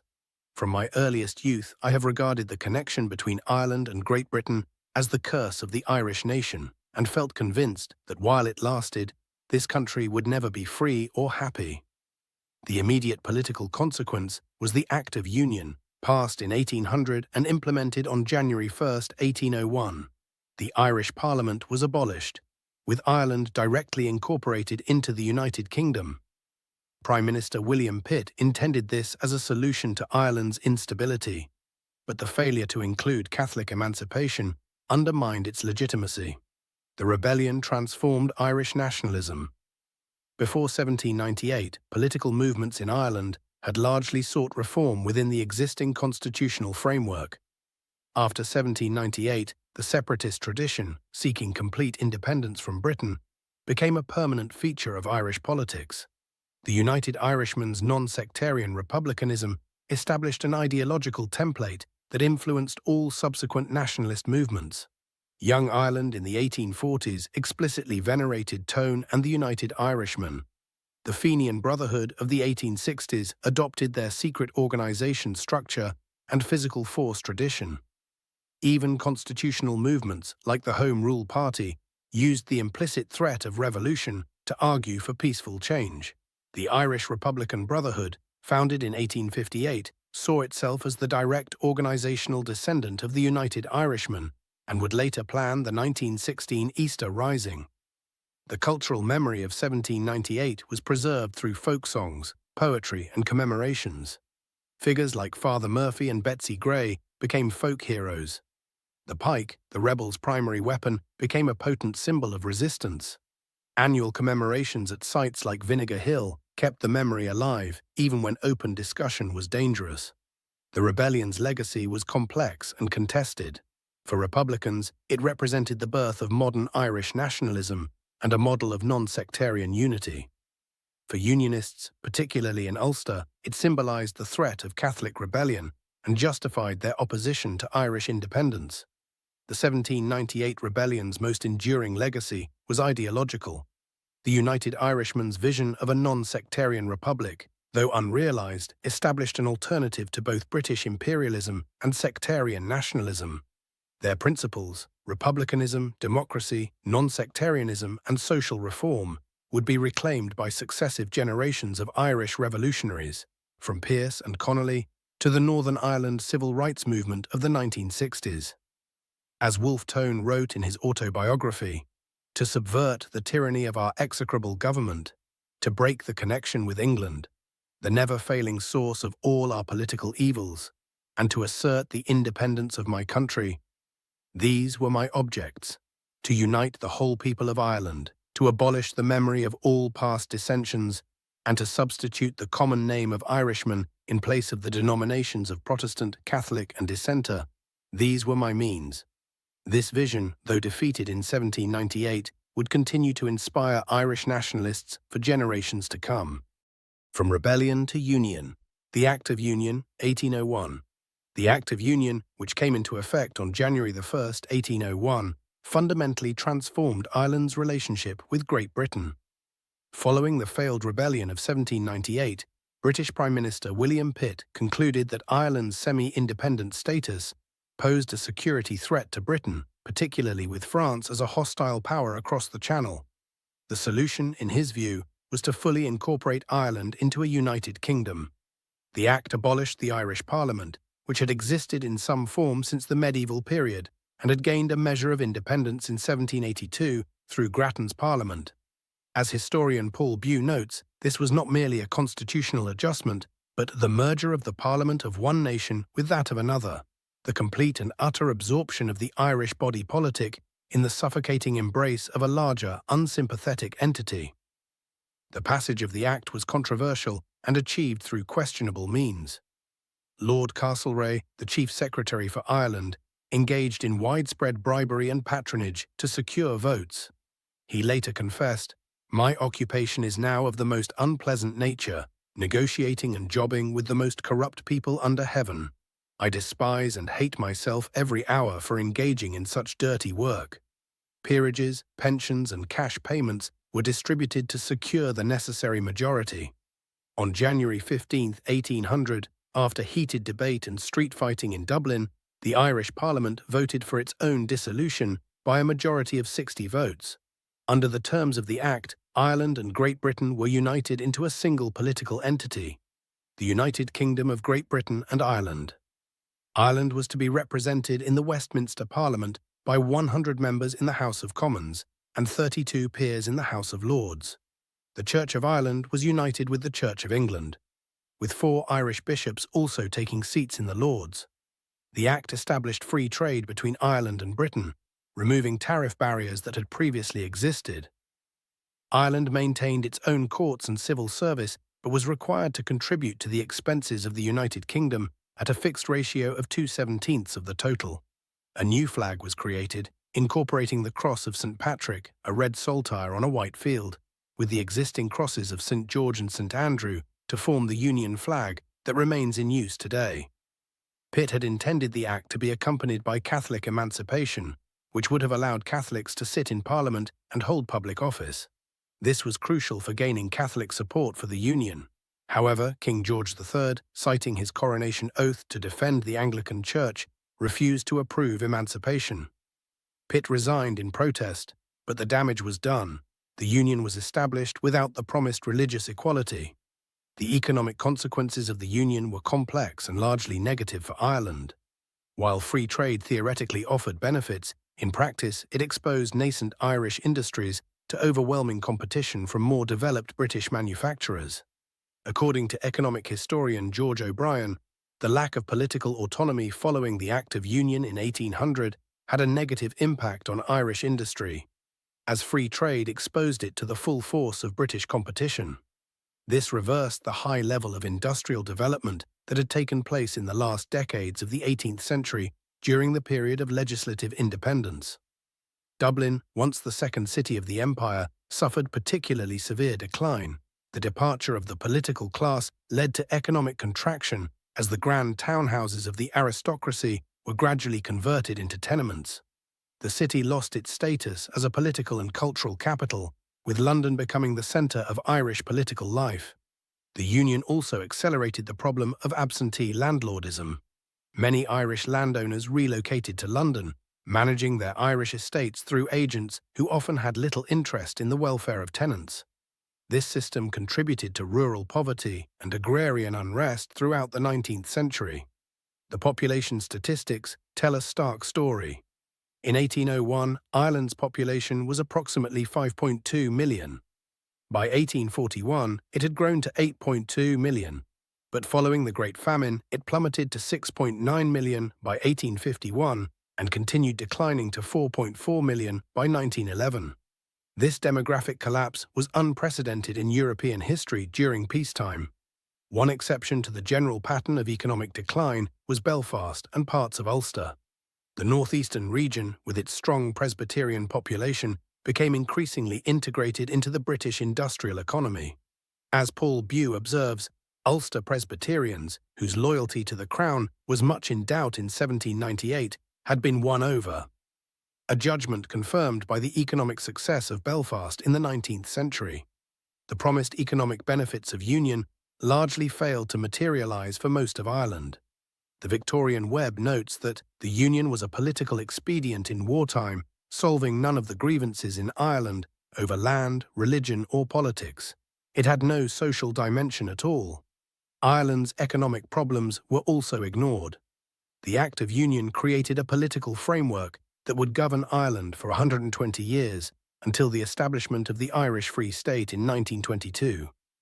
Though Northern Ireland remained within the United Kingdom, the failure to deliver Catholic emancipation alongside the Union created immediate disillusionment.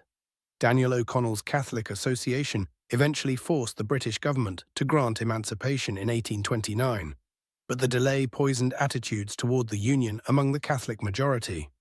Throughout the 19th century, Irish politics was dominated by efforts to either repeal or modify the Union.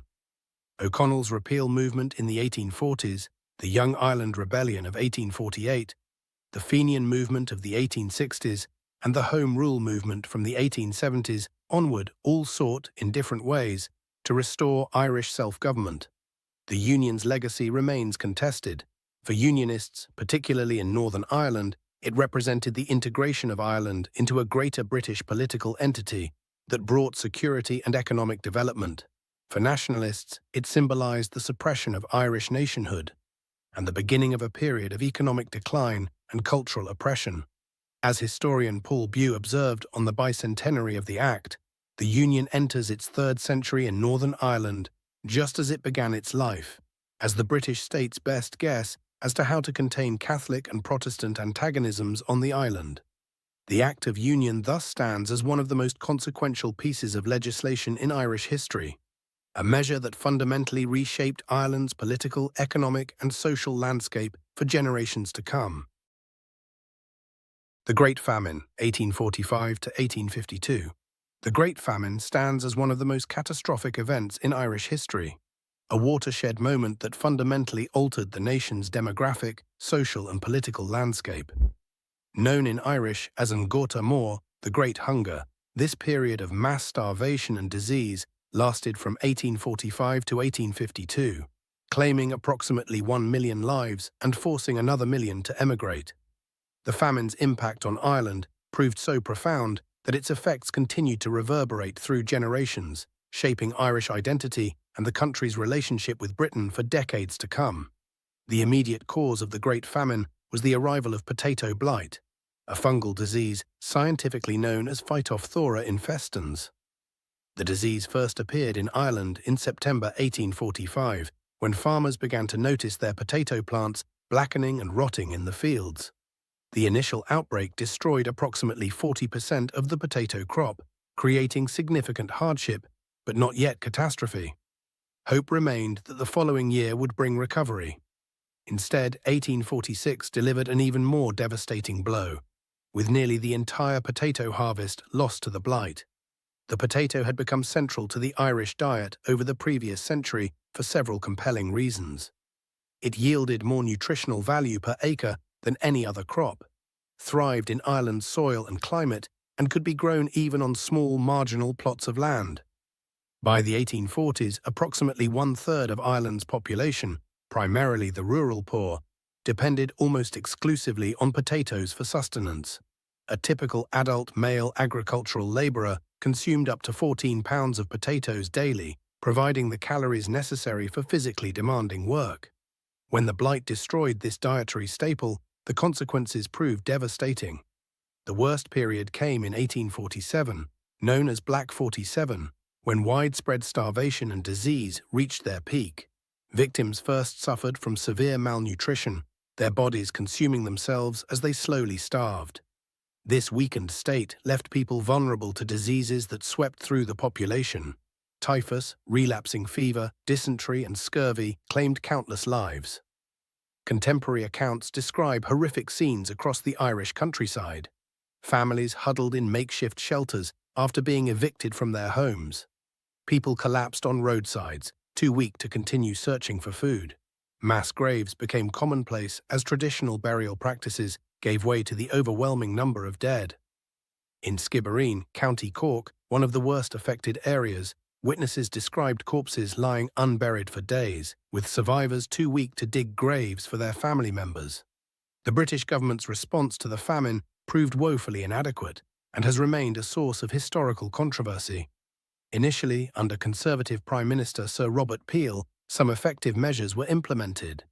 Peel secretly purchased £100,000 worth of Indian corn, maize, from America to provide food relief and established local committees to distribute it. He also repealed the protectionist corn laws, which restricted grain imports, though this action contributed to his political downfall. When Lord John Russell's Whig government took power in June 1846, policy shifted toward a laissez-faire approach that emphasized minimal intervention and reliance on market forces. The prevailing economic philosophy of the time held that government interference in markets would only worsen conditions in the long run. Charles Trevelyan, the civil servant most responsible for famine relief policy, famously described the famine as the judgment of God and an opportunity to reform Irish society and economy. Several aspects of the government response proved particularly problematic. Throughout the famine years, Ireland continued to export substantial quantities of food to Britain. While people starved, Irish farms produced grain, meat, and other food that left the country. The government refused to ban these exports, as had been done during previous food shortages, arguing that interfering with trade would violate economic principles and property rights. The administration relied heavily on the Irish poor law system, which forced the able-bodied poor into workhouses rather than providing direct food relief. These institutions quickly became overcrowded, unsanitary, and breeding grounds for disease.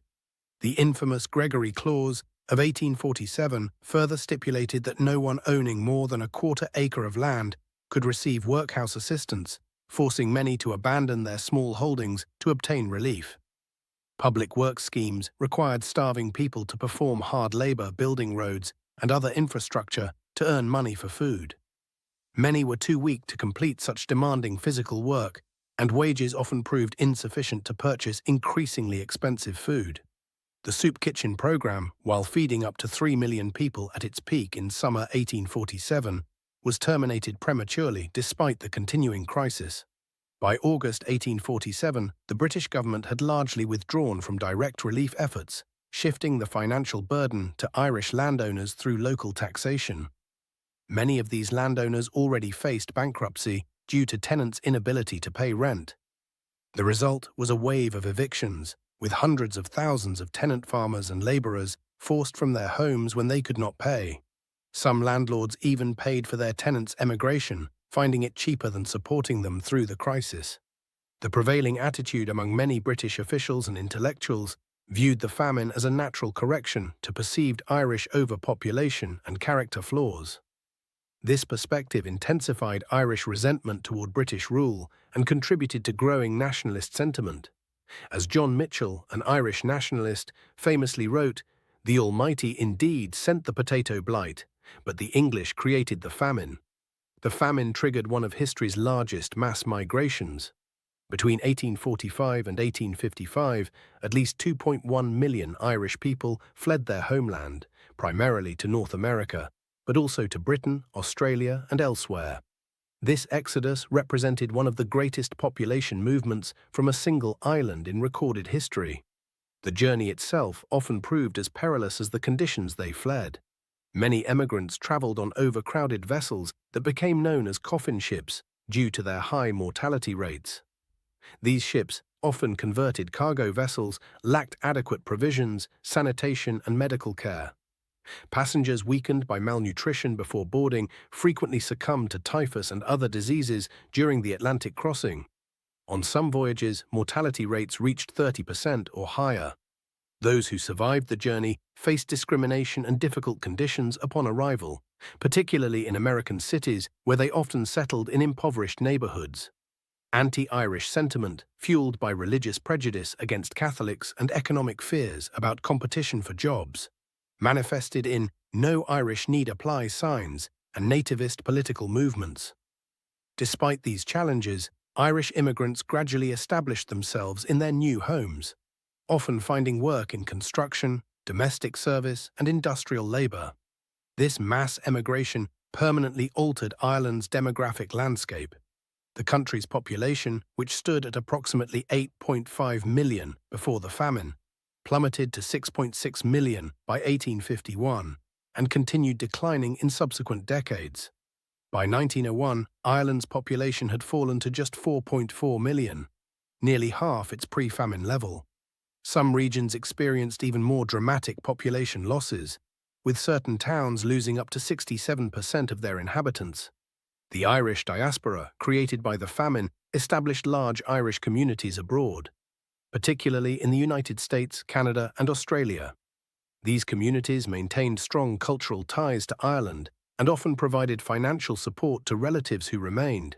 They also became important centres of Irish nationalist activity, contributing to the eventual movement for Irish independence. The famine also accelerated cultural changes within Ireland itself. The Irish language, already in decline, suffered a severe blow as many Irish-speaking regions experienced the highest death and emigration rates. Traditional cultural practices, music and storytelling traditions were disrupted as communities disintegrated. The Catholic Church emerged with enhanced influence, as Protestant proselytizing efforts during the famine created lasting resentment, and the Church's role in providing some relief strengthened its position. The Great Famine fundamentally transformed Ireland's social structure and land ownership patterns. Many small holdings were consolidated into larger farms, with more land converted to pasture for livestock rather than crop cultivation. The system of absentee landlordism that had contributed to pre-famine poverty gradually gave way to new arrangements, accelerated by the land wars of subsequent decades. The memory of the famine entered deeply into Irish cultural identity and political consciousness. The perceived inadequacy of British relief efforts intensified anti-British sentiment and fueled the growing movement for Irish independence. For the Irish diaspora, the famine became a defining historical trauma, passed down through generations and shaping their relationship with the homeland they had been forced to leave. Today, memorials to the Great Famine stand throughout Ireland and in cities with significant Irish populations worldwide. These monuments serve as reminders of this profound national tragedy and its lasting impact on Irish history. The Great Famine remains not merely a historical event, but a pivotal moment that altered Ireland's trajectory, creating ripples that continue to influence Irish identity and politics in the 21st century. Daniel O'Connell and Catholic emancipation. Daniel O'Connell, 1775 to 1847, known as the Liberator, revolutionized Irish politics through his pioneering of peaceful mass mobilization. Born to a wealthy Catholic family in County Kerry, O'Connell trained as a lawyer and founded the Catholic Association in 1823. His innovation of the Catholic rent, a penny-a-month subscription, allowed even the poorest Irish Catholics to participate in the political movement, creating the first mass political organization in European history. O'Connell's greatest achievement came with the Catholic Emancipation Act of 1829, which removed most civil disabilities on Catholics and allowed them to sit in Parliament. This victory followed his strategic election to Parliament for County Clare in 1828, which created a constitutional crisis since he could not take his seat as a Catholic. The British government, fearing widespread unrest, conceded to his demands. After this success, O'Connell established the Repeal Association in 1840 to campaign for the repeal of the 1800 Act of Union. He organized monster meetings, massive open-air gatherings that drew hundreds of thousands of supporters. The meeting at the Hill of Tara in 1843 attracted an estimated 750,000 people, demonstrating the movement's immense popular support. O'Connell's approach was strictly constitutional and non-violent. He famously declared that the altar of liberty totters when it is cemented only with blood. This commitment to peaceful methods created tension with younger, more radical nationalists, who would eventually break away to form the Young Ireland movement. The British government, alarmed by O'Connell's mass mobilization, banned a planned monster meeting at Clontarf in 1843. O'Connell, unwilling to risk bloodshed, called off the meeting, but was subsequently arrested and imprisoned for conspiracy. Although his conviction was later overturned, his health and political momentum never fully recovered. He died in 1847 while on a pilgrimage to Rome, as the Great Famine devastated Ireland. O'Connell's legacy lies in his demonstration that mass political movements could achieve significant constitutional change without violence. He established a template for constitutional nationalism that would influence later movements in Ireland and around the world. Young Ireland and the Fenians. The Young Ireland movement emerged in the 1840s as a more radical alternative to O'Connell's constitutional approach. Its founders, Thomas Davis, Charles Gavan Duffy, and John Blake Dillon, were young, educated nationalists who established the influential newspaper The Nation in 1842. Through this publication, they promoted a romantic, non-sectarian vision of Irish nationalism that celebrated Irish history, culture, and identity. Initially working within O'Connell's Repeal Association, the Young Irelanders broke away in 1845 over the issue of physical force. When O'Connell required all Repeal Association members to denounce the use of violence under any circumstances, the Young Irelanders refused, arguing that while they preferred peaceful methods, they would not condemn those who had used force for liberty in the past or might do so in the future. As the Great Famine intensified, Young Ireland leaders became increasingly radical. John Mitchell, through his newspaper The United Irishman, advocated armed resistance and criticized British handling of the famine, famously stating that the Almighty indeed sent the potato blight, but the English created the famine. In 1848, inspired by revolutions across Europe, Young Ireland leaders attempted an armed rebellion. Led by William Smith O'Brien, the uprising was poorly organized and quickly suppressed. The leaders were arrested, tried for treason, and sentenced to transportation to Tasmania. This failure effectively ended the Young Ireland movement, but its intellectual and cultural legacy would influence later generations of Irish nationalists. The Fenian movement, formerly known as the Irish Republican Brotherhood, IRB, emerged from the ashes of Young Ireland. Founded in Dublin in 1858 by James Stephens and in New York as the Fenian Brotherhood by John O'Mahony, it was a secret, oath-bound organization dedicated to establishing an independent Irish republic through armed insurrection. The Fenians established a transatlantic revolutionary network with significant support from Irish Americans, many of whom had emigrated during the famine. The American wing provided crucial funding and included many Civil War veterans with military experience. In 1867, the Fenians launched a nationwide uprising in Ireland, but poor coordination and British intelligence infiltration led to its failure. Later that year, the execution of 3 Fenians, Allen, Larkin, and O'Brien, for killing a police officer during a prisoner rescue in Manchester, created martyrs known as the Manchester Martyrs, whose funeral processions drew massive crowds in Dublin.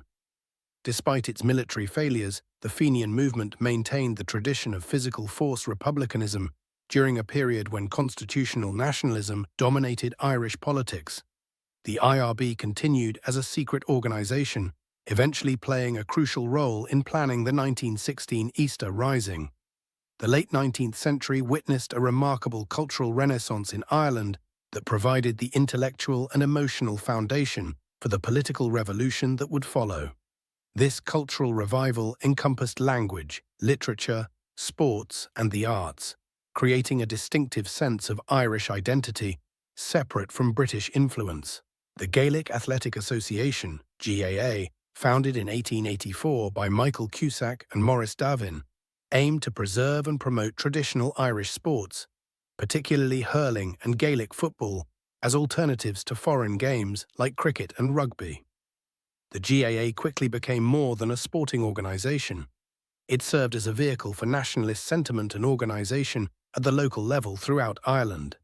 The Gaelic League, Conrad na Gaeilge, founded in 1893 by Douglas Hyde and Eowyn MacNeill, focused on reviving the Irish language, which had been in steep decline since the famine.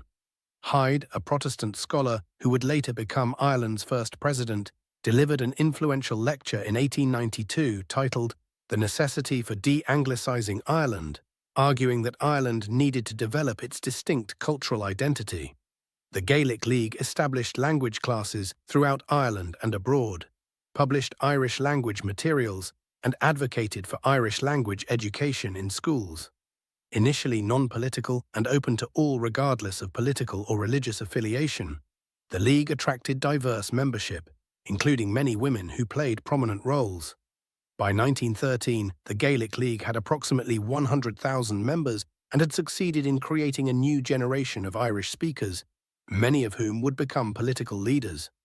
As nationalist sentiment intensified, the League became increasingly politicized, leading Douglas Hyde to resign as president in 1915 when the organization formally adopted Irish independence as an aim. The Irish literary revival, led by figures such as W.B. Yeats and Lady Augusta Gregory, sought to create a distinctive national literature drawing on Irish mythology, folklore, and history. The establishment of the Abbey Theatre in Dublin in 1904 provided a venue for Irish playwrights to present works that explored Irish identity and often challenged conventional views. These cultural revival movements, while often beginning as apolitical, became incubators for revolutionary nationalism. Many leaders of the 1916 Easter Rising, including Patrick Pearse, Eamon de Valera, and Thomas MacDonagh, were active in the Gaelic League. Pearse, who operated an Irish language school, exemplified how cultural nationalism could evolve into revolutionary politics. The revival created a psychological separation from Britain before political separation was achieved.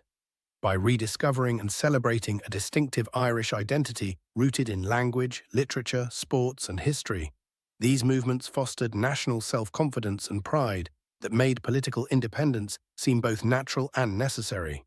When the Irish Free State was established in 1922, it immediately implemented policies to promote the Irish language and culture, demonstrating the direct line from cultural revival to state formation. The new state adopted Irish as its first official language, made it compulsory in schools, and used cultural symbols like the harp and Celtic designs on its currency and official documents. The journey from Daniel O'Connell's mass mobilization for Catholic emancipation to the cultural revival movements of the late 19th century reveals the diverse strands of Irish nationalism that would ultimately lead to independence.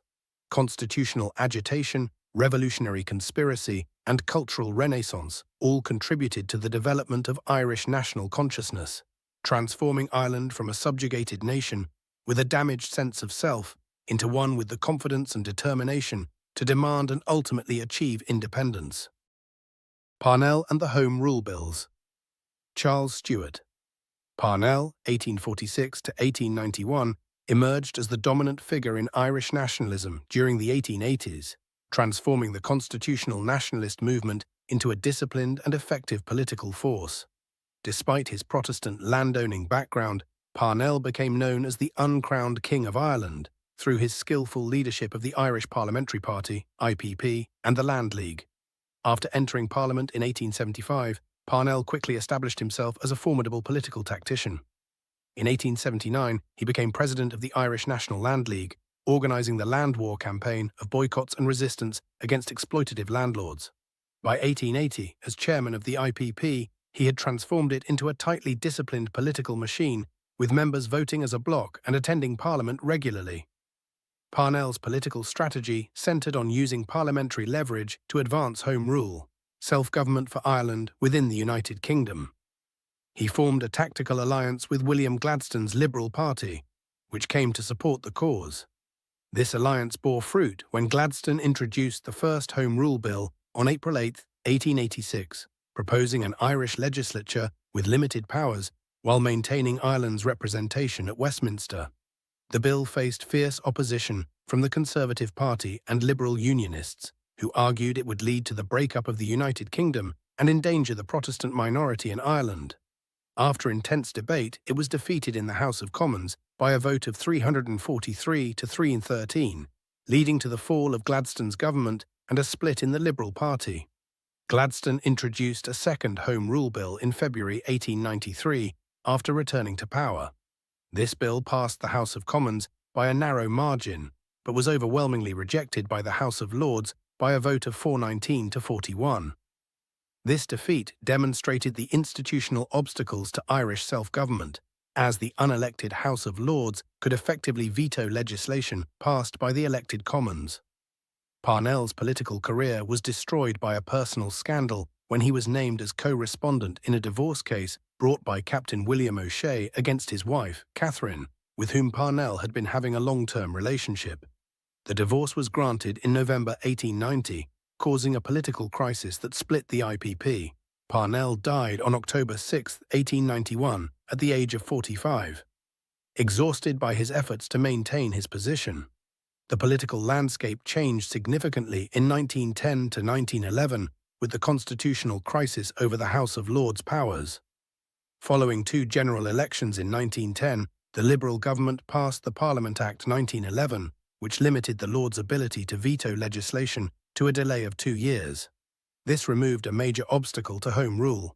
The third Home Rule Bill was introduced by Liberal Prime Minister H. Asquith on April 11, 1912. The bill proposed to establish an Irish Parliament with more substantial powers than in previous versions. It passed the House of Commons, but was rejected by the House of Lords. Under the Parliament Act, however, the Lords could only delay the bill for 2 years, meaning it would automatically become law in 1914. The prospect of Home Rule becoming a reality triggered intense opposition, particularly in Ulster. The most determined opposition to Home Rule came from Ulster Protestants, who feared that a Dublin Parliament dominated by Catholics would threaten their religious, economic and cultural interests. Their resistance was organised through the Ulster Unionist Council, established in 1905, which united various Protestant and Unionist organisations. The leader of Ulster Unionism was Sir Edward Carson, a Dublin-born lawyer and Unionist MP. On September 28, 1912, Carson was the first signatory of the Ulster Covenant, a pledge to use all means which may be found necessary to defeat the present conspiracy to set up a Home Rule Parliament in Ireland. The covenant was signed by 471,014 people, demonstrating the depth of Unionist opposition. In January 1913, the Ulster Unionist Council established the Ulster Volunteer Force, UVF, a militia intended to resist the implementation of Home Rule by force if necessary. By the end of 1913, the UVF had recruited approximately 100,000 men, many with military training as former British soldiers. The UVF's military preparations included a major gun-running operation in April 1914, when 25,000 rifles and 3 million rounds of ammunition were landed at Larne, Bangor and Donaghadee. The formation of the Ulster Volunteer Force prompted a nationalist response. On November 25, 1913, the Irish Volunteers were established at a public meeting in Dublin's Rotunda Hall. The organisation's stated aim was to secure and maintain the rights and liberties common to the whole people of Ireland. The Irish Volunteers were led by Eowyn MacNeill, a professor of early and medieval Irish history at University College Dublin and a co-founder of the Gaelic League. By mid-1914, the Irish Volunteers had recruited approximately 180,000 members. Like the UVF, they sought to arm themselves, culminating in the Howth gun running of July 26, 1914, when 900 rifles were landed near Dublin. Unlike the UVF's gun running, the Howth operation led to a confrontation with British troops, resulting in the Bachelor's Walk massacre, when soldiers fired on a crowd in Dublin, killing 3 civilians and wounding 38. By the summer of 1914, Ireland appeared to be on the brink of civil war. The Ulster Volunteers were prepared to resist Home Rule by force, while the Irish Volunteers were determined to see it implemented. These tensions were temporarily diffused by the outbreak of World War I on August 4, 1914. The Home Rule Bill received royal assent on September 18, 1914, but was immediately suspended for the duration of the war.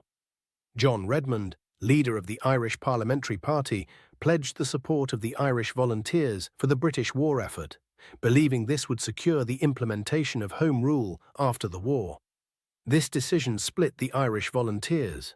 A majority of approximately 170,000 followed Redmond into what became known as the National Volunteers, while a minority of about 10,000 retained the name Irish Volunteers and maintained a more radical stance. The war years saw a significant shift in Irish nationalist politics. The Irish Parliamentary Party's influence declined as more radical alternatives gained support. The suspension of Home Rule, combined with growing disillusionment with the British war effort, created conditions for the rise of revolutionary nationalism. The Easter Rising of 1916. The Easter Rising was planned by a secret military council of the Irish Republican Brotherhood, IRB, a revolutionary organisation dedicated to establishing an independent Irish republic by force. The key figures in this council were Tom Clark, Sean McDermott, Patrick Pearse, James Connolly, Joseph Plunkett, Eamon Seant, and Thomas MacDonagh. The IRB had infiltrated the Irish Volunteers and planned to use this organisation as the military force for the rebellion. The rising was originally scheduled to begin on Easter Sunday, April 23, 1916, with the rebels expecting to receive a shipment of arms from Germany. However, the plan was disrupted when the ship carrying the arms was intercepted by the British Navy, and Roger Casement was arrested after landing in Ireland. When Eowyn MacNeill learned of the planned insurrection and the loss of the arms shipment, he issued countermanding orders to the Irish Volunteers, cancelling the manoeuvres that had been scheduled as cover for the rising. This caused confusion and significantly reduced the number of volunteers who participated in the eventual rebellion.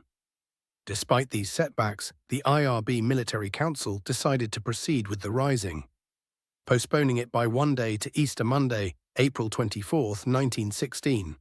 At noon, Patrick Pearse stood outside the General Post Office, GPO, on Dublin's O'Connell Street, and read the proclamation of the Irish Republic, declaring Ireland's independence from Britain and the establishment of a provisional government. The rebels seized key locations in Dublin, including the GPO, which became their headquarters, the Four Courts, Jacob's Factory, Boland's Mill, the South Dublin Union, and St. Stephen's Green. Approximately 1,600 rebels participated in the rising, a fraction of the force that might have been mobilised without MacNeill's countermanding order. The British authorities were initially caught off guard, but quickly mobilised a substantial force to suppress the rebellion. By the end of the week, approximately 16,000 British troops had been deployed in Dublin, far outnumbering the rebels. The British response included the use of artillery, which caused significant destruction in central Dublin. By Friday, April 28th, The GPO was on fire and becoming untenable. The rebel leaders evacuated to a nearby building, but, recognizing the hopelessness of their position, decided to surrender to prevent further civilian casualties. On Saturday, April 29th, Pierce surrendered unconditionally to Brigadier General William Lowe. The rising resulted in approximately 485 deaths, 116 British soldiers, 16 police, 318 civilians, and 64 rebels. More than 2,600 people were wounded, and much of central Dublin was destroyed by fire and artillery bombardment. Initially, public opinion in Dublin was hostile to the rebels, with many blaming them for the destruction and loss of life. However, this attitude changed dramatically in the weeks following the rising, largely due to the British response. Between May 3 and May 12, 1916, 15 leaders of the rising were executed by firing squad after secret military trials. Those executed included all 7 signatories of the proclamation. James Connolly, who had been wounded during the fighting, was shot while tied to a chair, unable to stand. The executions transformed public opinion. What had been seen as a misguided adventure came to be viewed as a heroic sacrifice, and the executed leaders were elevated to the status of martyrs. W.B. Yeats captured this shift in his poem Easter 1916, with its refrain, "All changed, changed utterly, a terrible beauty is born." The Easter Rising, though a military failure, was a pivotal moment in Irish history. Its immediate impact was to revitalize revolutionary nationalism and marginalize constitutional nationalism. The Irish Parliamentary Party went into terminal decline, while Sinn Féin, which had not been involved in the rising but became associated with it in the public mind, saw its support surge. By 1918, when World War I ended, Ireland had changed profoundly. In the general election of December 1918, Sinn Féin won a landslide victory, taking 73 of Ireland's 105 seats in the British Parliament. Rather than take their seats at Westminster, Sinn Féin MPs established their own parliament, Dáil Éireann in Dublin, and declared Irish independence. This led to the War of Independence, 1919 to 1921, which ultimately resulted in the Anglo-Irish Treaty and the establishment of the Irish Free State in 1922. The Easter Rising thus marked the beginning of the final phase of Ireland's journey to independence. While it did not achieve its immediate objectives, it set in motion a series of events that would transform Ireland's relationship with Britain and lead to the end of British rule in most of Ireland. As Patrick Pearse had predicted in his graveside oration for the Fenian leader O'Donovan Rossa in 1915, "Ireland unfree shall never be at peace." War of Independence and Civil War. The Irish War of Independence emerged directly from the political transformation that followed the 1916 Easter Rising.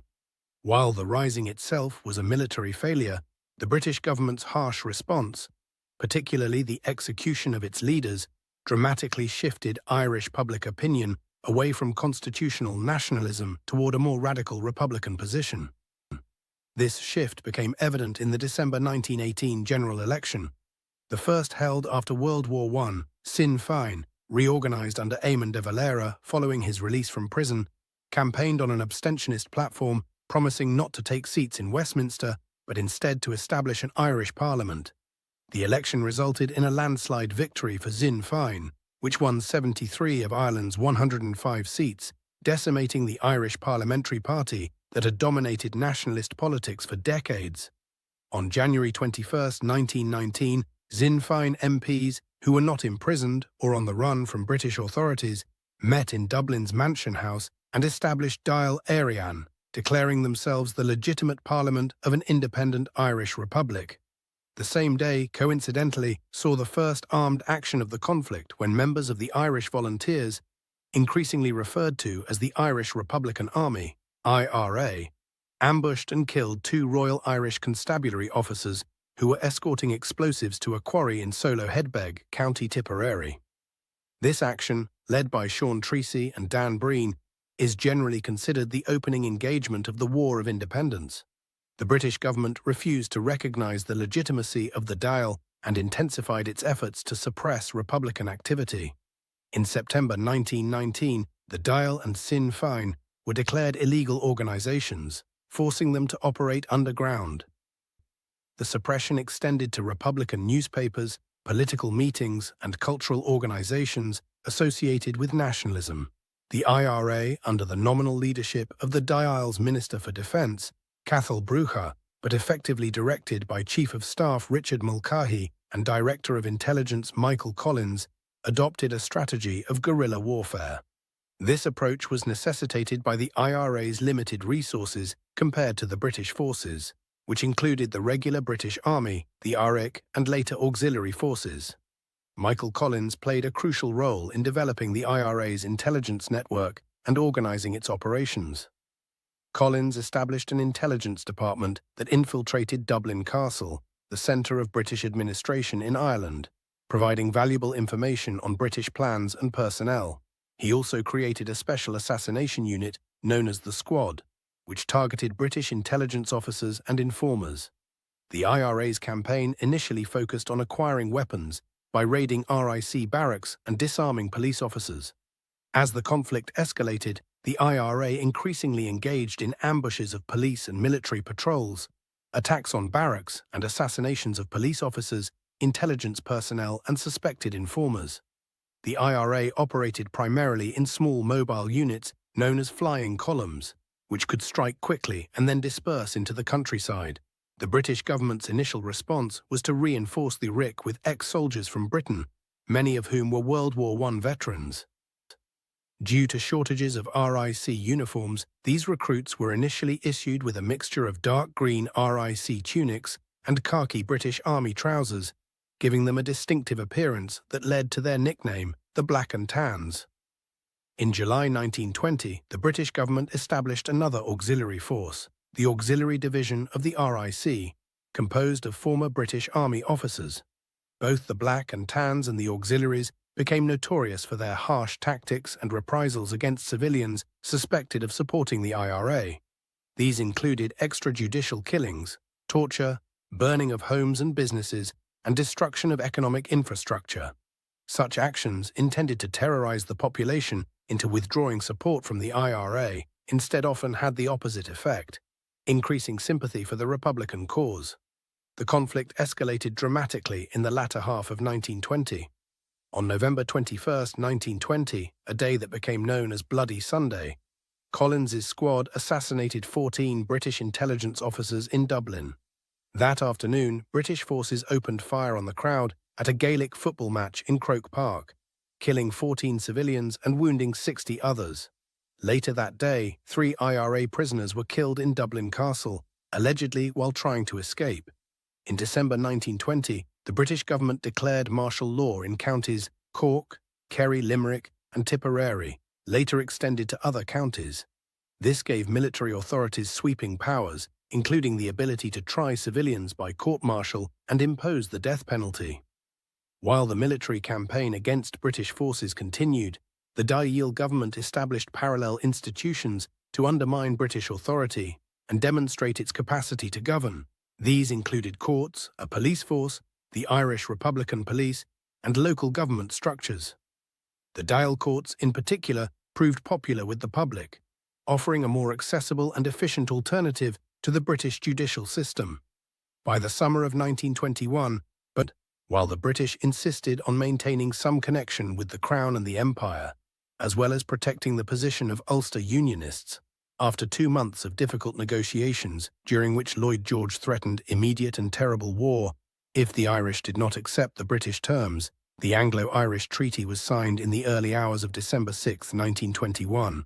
The key provisions of the treaty included the establishment of the Irish Free State as a self-governing dominion within the British Empire, similar to Canada and Australia, an oath of allegiance to the British Crown to be taken by members of the Free State Parliament, the retention of certain strategic ports by the Royal Navy, the treaty ports, the continuation of the partition of Ireland, with Northern Ireland having the option to opt out of the Free State, which it promptly exercised, a boundary commission to determine the final border between the Irish Free State and Northern Ireland, the Free State's assumption of a portion of the United Kingdom's national debt.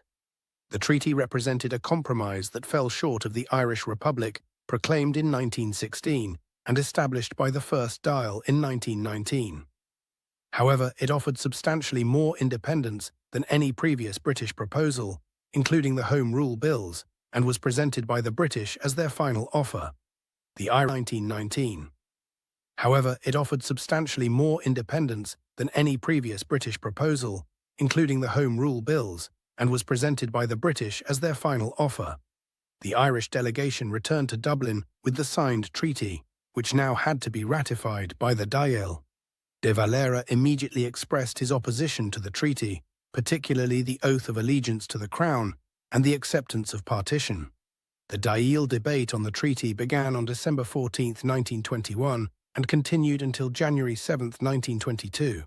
It was a passionate and often bitter debate, with deep divisions emerging within Sinn Féin and the IRA over whether to accept or reject the treaty. The pro-treaty side, led by Griffith and Collins, argued that the treaty offered the freedom to achieve freedom and was the best that could be achieved under the circumstances. Collins, who had been intimately involved in the military campaign, argued that the IRA was in no position to resume hostilities against the British, stating, "I have signed my own death warrant." The anti-treaty side, led by De Valera, argued that the treaty betrayed the Irish Republic and the sacrifices made during the War of Independence. De Valera proposed an alternative arrangement called external association, which would have established Ireland as a republic associated with, but not a member of, the British Commonwealth. On January 7, 1922, the Dáil voted to ratify the treaty by a narrow margin of 64 to 57. Following this vote, De Valera resigned as president of the Dáil and, along with other anti-treaty TDs, walked out of the assembly. Despite the split in the Republican movement, the process of establishing the Irish Free State proceeded. A provisional government was formed on January 14, 1922, with Michael Collins as chairman, to manage the transition from British rule. The British began to hand over power to the provisional government, with Dublin Castle, the centre of British administration in Ireland for centuries, officially transferred on January 16, 1922. The Government of Ireland Act 1920 had already established Northern Ireland as a separate entity with its own parliament and government, dominated by Ulster Unionists under Sir James Craig. When the Anglo-Irish Treaty was signed, Article 12 gave Northern Ireland the option to opt out of the Irish Free State, which it exercised immediately. The treaty provided for a boundary commission to determine the final border between the Irish Free State and Northern Ireland, with the expectation among nationalists that substantial areas of Northern Ireland, with Catholic and nationalist majorities, would be transferred to the Free State. However, when the Commission finally reported in 1925, it recommended only minor adjustments to the border, which were never implemented. The period following partition saw sectarian violence in Northern Ireland, particularly in Belfast, where hundreds of Catholics were killed or forced from their homes and workplaces. The Northern Ireland government established the Ulster Special Constabulary, a predominantly Protestant auxiliary police force, which was viewed with deep suspicion by the Catholic minority.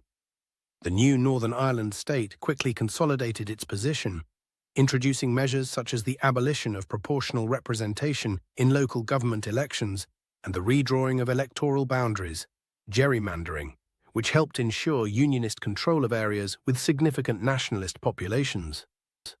The Special Powers Act of 1922 gave the government sweeping powers to maintain order, which were used disproportionately against the Catholic community. Civil War, 1922 to 1923, the ratification of the Anglo-Irish Treaty by the Dáil did not end the divisions within the Republican movement.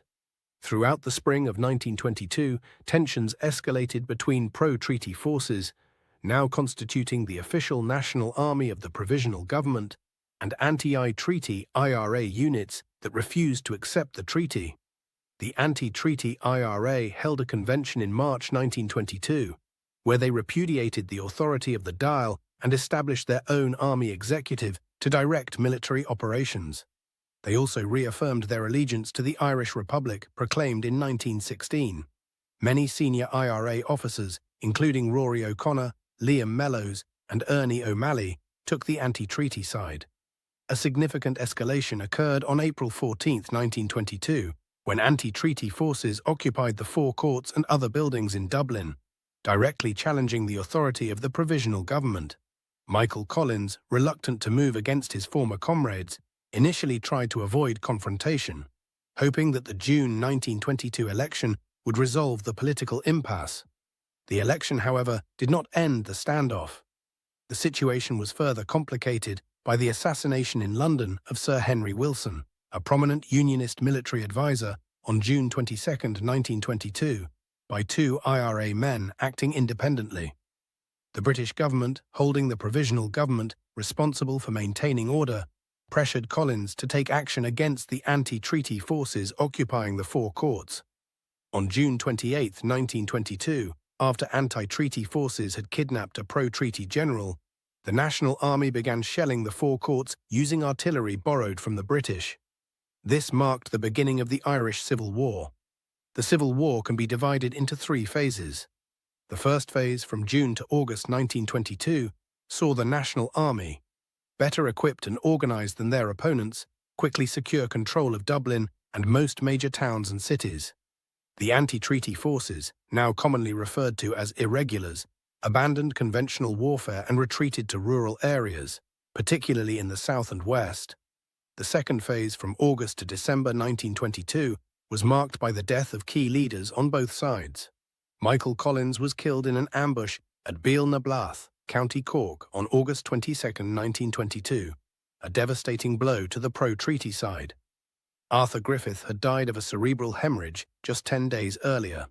W.T. Cosgrave succeeded Griffith as president of the Dáil, while Richard Mulcahy took over as commander-in-chief of the National Army after Collins's death. In October 1922, the Dáil enacted emergency legislation establishing military courts with the power to impose the death penalty for a range of offences, including unauthorised possession of weapons. This marked a significant hardening of the Free State government's approach to the conflict. The third phase, from December 1922 to May 1923, saw the National Army gradually wear down the anti-treaty forces through a combination of military operations and harsh measures against their supporters. The execution of prisoners became a particularly controversial aspect of the government's strategy. On December 7, 1922, the Free State government executed 4 anti-treaty leaders who had been captured during the fall of the Four Courts: Rory O'Connor, Liam Mellows, Richard Barrett, and Joe McKelvey. This was seen as a direct reprisal for the assassination of Sean Hales, a pro-treaty TD, the previous day. Over the following months, a total of 81 anti-treaty prisoners were officially executed, often without proper trial, creating bitter legacies that would endure for generations. By the spring of 1923, the anti-treaty IRA was in a desperate position, with many of its leaders dead, imprisoned, or on the run, and its support among the civilian population dwindling. On April 10, 1923, Liam Lynch was killed in a skirmish with Free State troops in the Knockmealdown Mountains, County Tipperary. He was succeeded as Chief of Staff by Frank Aiken, who, recognizing the futility of continued resistance, ordered a ceasefire on April 30, 1923. On May 24, 1923, Aiken issued an order for IRA volunteers to dump arms, effectively ending the Civil War. De Valera issued a statement acknowledging the defeat. The military war is over, the military issue is decided. Further sacrifice of life would be vain, and continuance of the struggle in arms unwise in the national interest. The human cost of the Civil War was significant, with approximately 1,500 to 2,000 people killed, more than in the War of Independence against Britain. The material damage was also extensive, with destruction of infrastructure and property across the country.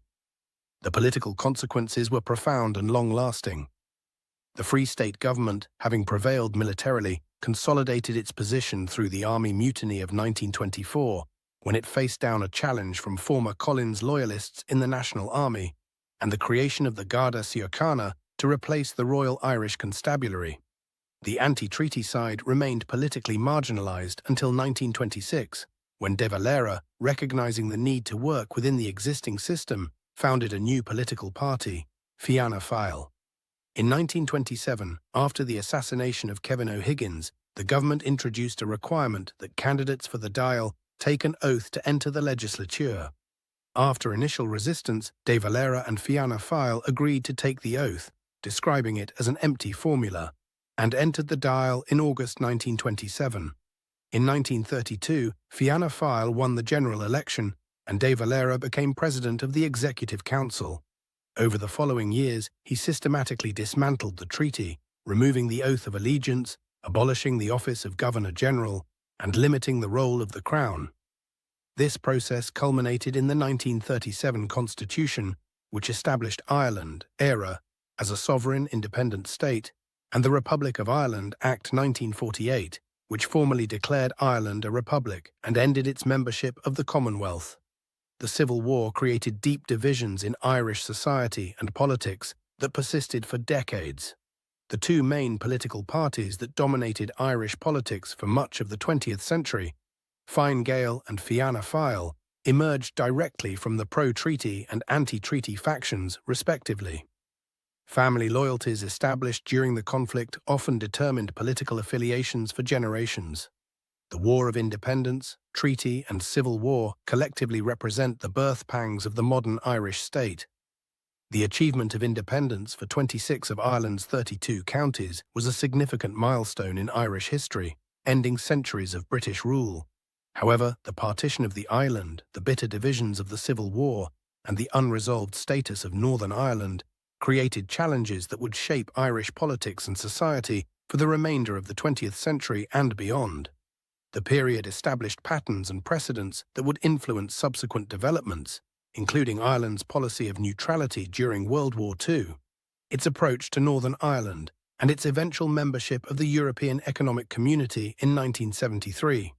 The legacies of these conflicts continue to resonate in contemporary Ireland, particularly as the country navigates the complexities of commemorating the centenary of these events in a manner that acknowledges different perspectives and experiences. The Irish Free State and Republic, 1922 to 1949, the transition from British Dominion to Sovereign Republic, marked one of the most significant periods in modern Irish history. This era witnessed profound constitutional evolution, economic challenges, and the emergence of distinctive Irish political institutions that would shape the nation's identity for generations to come. The Irish Free State achieved political, financial, and military independence in 1922, but economic independence did not immediately follow, as the British and Irish economies remained deeply interdependent. The new state faced immediate challenges that threatened its very existence. Within months of its establishment, the government confronted an internal revolt in the form of the Irish Civil War, 1922 to 1923, which pitted former comrades against each other over the terms of the Anglo-Irish Treaty. William T. Cosgrave's Cumann na nGaedheal government, which held power from 1922 to 1932, focused on establishing the legitimacy of the new state. They created essential institutions, including an Irish civil service, army, court service, police force, and diplomatic corps. The administration quickly moved from the British system of loosely coordinated boards and departments to a centralised Irish system through the Ministers and Secretaries Act of 1924, which remains the foundation of ministerial authority in Ireland. Economic challenges were particularly acute in the early years. The government pursued conservative fiscal policies, prioritising balanced budgets and financial stability over social spending. This approach helped establish international credibility, but contributed to high unemployment and emigration. Agriculture remained the dominant sector, with the Land Act of 1923 facilitating the final transfer of land from landlords to tenants. Industrial development was limited, hampered by protectionist policies in Britain and a small domestic market. The Great Depression further strained the Irish economy, contributing to political change. In 1932, Eamon de Valera's Fianna Fáil party came to power, ushering in a new era in Irish politics and constitutional development. De Valera came to power with a clear agenda to dismantle what he viewed as the objectionable elements of the 1922 Constitution and the Anglo-Irish Treaty. As Gerard Hogan notes, one of the key objectives of the drafters of the Constitution was to ensure that there would be stability in our basic law after the constitutional turmoil of the 1920s and the 1930s. By the end of its existence, the 1922 Constitution had been reduced to shreds and tatters, frequently amended by ordinary legislation without referendums to the point where it was barely recognizable. De Valera initially focused on removing the most contentious aspects of British influence, humiliating the Governor-General, abolishing the oath of allegiance, and undermining the role of the Privy Council. The decision to draft an entirely new constitution came in 1934 during an economic war with Britain. De Valera assembled a small team of civil servants led by John Hearn, legal advisor at the Department of External Affairs, to draft the document.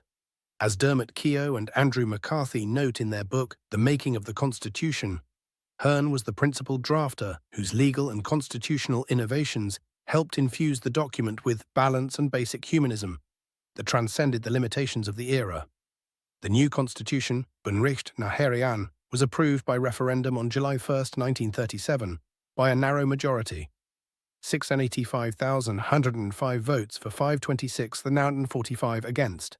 It came into force on December 29, 1937, marking the end of the Irish Free State and the birth of Éire, or Ireland. The 1937 Constitution included several significant innovations. It declared that all powers of government and all authority, legislative, executive, and judicial, are derived from the people of Ireland. It established a new presidency as head of state, eliminating the Governor-General and superseding the king in internal matters. It recognized the special position of the Catholic Church while also acknowledging other religious denominations. It included strong protections for fundamental rights. It declared Irish as the national language and first official language. It made a territorial claim to the entire island of Ireland.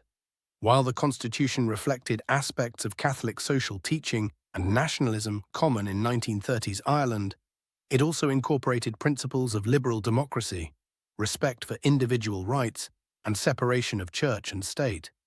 As Hogan argues, what is more remarkable, however, is the extent to which that document also reflected secular values of liberal democracy, respect for individual rights, and the separation of the church and state.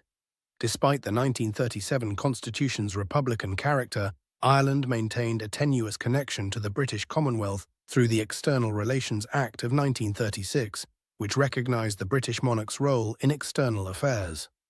De Valera had deliberately maintained this link to avoid potential economic repercussions and complications for Irish citizens living in Britain. The situation changed dramatically when the first inter-party government, led by John A. Costello, came to power in 1948.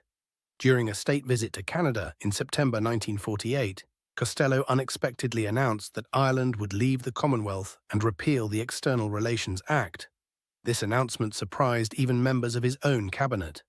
The Republic of Ireland Act was passed in December 1948 and came into effect on April 18, 1949, the 33rd anniversary of the Easter Rising. The Act formally ended the remaining role of the British monarch in Ireland's external affairs and declared Ireland a republic. De Valera's response to the declaration was complex. While publicly supportive, he privately believed the move was unnecessary and potentially harmful to the cause of Irish unity. He refused an invitation from Costello to deliver an address marking the occasion, writing that complete freedom could not be obtained by the blowing of trumpets and the firing of guns. For De Valera, the term republic was sacred and could only be used when the entire island of Ireland was united. The British response came in the form of the Ireland Act 1949, which recognized Ireland's departure from the Commonwealth but guaranteed that Northern Ireland would remain part of the United Kingdom unless its parliament decided otherwise. This effectively gave Ulster Unionists a veto over Irish unity, a development that deeply disturbed De Valera. During a speech in London, he passionately declared, "You have carved up our country." The Republic of Ireland Act and the subsequent Ireland Act marked a significant turning point in Anglo-Irish relations. As Stephen Kelly notes, not since the introduction of the Government of Ireland Act in 1920 had partition been so resolutely confirmed. From this moment onwards, arguably as never before, De Valera was forced to concede that the ending of partition was a long-term aspiration rather than a medium-term objective. The period from 1922 to 1949 witnessed Ireland's transformation from a dominion within the British Empire to a fully sovereign republic. The institutions established during this time, the Constitution, the Presidency, the courts, and the civil service, have proven remarkably durable, adapting to the changing needs of Irish society while maintaining constitutional stability. De Valera's 1937 constitution has been particularly resilient. As Hogan observes, by the end of 2007, the number of acts invalidated by the courts had climbed close to 90, demonstrating the document's effectiveness as a check on government power. While some provisions reflecting 1930s Catholic nationalism have been amended or removed, including the special position of the Catholic Church, the ban on divorce, and the territorial claim to Northern Ireland, the fundamental structure remains intact. The Declaration of the Republic in 1949 completed Ireland's journey to independence, but also solidified partition. The constitutional evolution from Free State to Republic reflected the complex interplay of nationalism, pragmatism, and the enduring legacy of British influence on Irish political institutions. This period established the foundations of modern Ireland, creating a stable democracy that would eventually find its place in Europe while maintaining its distinctive national identity. Northern Ireland and the Troubles, a history of conflict and reconciliation. The period known as the Troubles represents one of the most complex and painful chapters in modern European history. For nearly 3 decades, Northern Ireland endured a violent sectarian conflict that claimed over 3,600 lives and left countless others physically and emotionally scarred. This conflict, rooted in centuries of historical tensions between Irish Catholics and British Protestants, erupted into open violence in the late 1960s and continued until the signing of the Good Friday Agreement in 1998.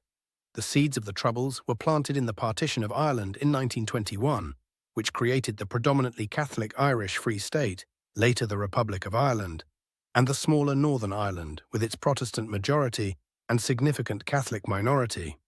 While Ireland gained independence, Northern Ireland remained under British rule, creating a situation where Catholics in cities like Belfast and Derry experienced systematic discrimination in housing, employment, and political representation. By the 1960s, a new generation of politically conscious young Catholic nationalists in Northern Ireland began looking to the American civil rights movement as a model for challenging discrimination. Leaders like John Hume, Austin Currie, and Bernadette Devlin organized peaceful protests demanding equal rights. They adopted the song "We Shall Overcome" and other tactics from the American movement, seeking to draw attention to gerrymandered voting districts and discriminatory housing policies that favored Protestants. The watershed moment came on October 5, 1968, when a civil rights march in Derry was violently suppressed by the Royal Ulster Constabulary, RUC. Television cameras captured disturbing footage of police officers beating peaceful protesters with batons. These images shocked viewers around the world and galvanized support for the civil rights cause. Tensions escalated further in January 1969 when nationalist activists organized a march from Belfast to Derry. As they reached Burntollett Bridge, the marchers were ambushed by a loyalist mob wielding clubs and iron bars while police officers stood aside. The parallels to the violence against civil rights marchers in Selma, Alabama, were unmistakable and deepened the sense of injustice felt by the Catholic community. The summer of 1969 marked the true beginning of the Troubles. In August, a loyalist parade by the Apprentice Boys in Derry sparked 3 days of rioting known as the Battle of the Bogside. Catholic residents of the Bogside neighborhood clashed with both the parading Protestants and the RUC, hurling rocks and Molotov cocktails. The violence quickly spread to Belfast, where loyalist mobs, sometimes aided by police auxiliaries known as B Specials, attacked Catholic neighborhoods and burned hundreds of homes. Overwhelmed by the scale of the violence, Northern Ireland's government requested British military intervention. On August 14, 1969, British troops arrived on the streets of Northern Ireland, beginning what would become the longest continuous deployment in British military history. Initially welcomed by many Catholics as protectors against loyalist violence, the relationship between the Catholic community and the British Army soon deteriorated. In 1971, the introduction of internment without trial, a policy that saw hundreds of suspected Irish Republican Army (IRA) members imprisoned without due process, further inflamed tensions. The vast majority of those interned were Catholics, many with no connection to Republican paramilitaries. The situation reached a tragic nadir on January 30, 1972, Bloody Sunday, when British paratroopers opened fire on civil rights demonstrators in Derry, killing 13 unarmed civilians. This shocking event, witnessed by journalists and photographers, caused international outrage and led to a surge in support for the IRA. The British government's initial response, which falsely claimed the victims had been armed, only deepened the sense of injustice and alienation felt by the Catholic community. The British Army's role in Northern Ireland evolved significantly over the course of the Troubles. What began as a peacekeeping mission gradually transformed into a complex counterinsurgency operation against the IRA and other Republican paramilitaries. At its peak, the British military presence in Northern Ireland included over 20,000 troops. They established checkpoints, conducted house searches, and patrolled the streets of Catholic neighborhoods. The Army's tactics, including dawn raids and aggressive interrogation methods, often alienated the very communities they were ostensibly there to protect. The military presence became a focal point for nationalist anger, particularly after incidents like Bloody Sunday and allegations of collusion between British security forces and loyalist paramilitaries. For many Catholics, the army came to symbolize British oppression rather than protection. Yet the British Army's role was multifaceted. It also included protecting Catholic communities from loyalist violence and maintaining a buffer between the two communities during periods of intense sectarian conflict. Many soldiers served with professionalism under extremely difficult circumstances, and 722 British military personnel lost their lives during the Troubles. As the conflict intensified, paramilitary organizations on both sides gained strength and support. The Provisional IRA emerged as the dominant Republican paramilitary group, committed to using violence to force British withdrawal from Northern Ireland. On the Loyalist side, groups like the Ulster Volunteer Force, UVF, and the Ulster Defence Association, UDA, formed to counter the IRA and defend the Union with Britain. The violence took many forms: bombings of commercial targets, assassinations of security forces, sectarian murders, and punishment beatings within communities. Civilian casualties mounted as both sides engaged in increasingly indiscriminate attacks. The IRA's bombing campaign extended to England, with devastating attacks in Birmingham, Guildford, and London. The cycle of violence and retaliation created a climate of fear and suspicion. Communities became increasingly segregated, with peace walls constructed to separate Catholic and Protestant neighborhoods in Belfast and other cities. These physical barriers, some of which still stand today, became powerful symbols of the division that characterized Northern Irish society during the Troubles. Despite the seemingly intractable nature of the conflict, efforts to find a political solution continued throughout the Troubles.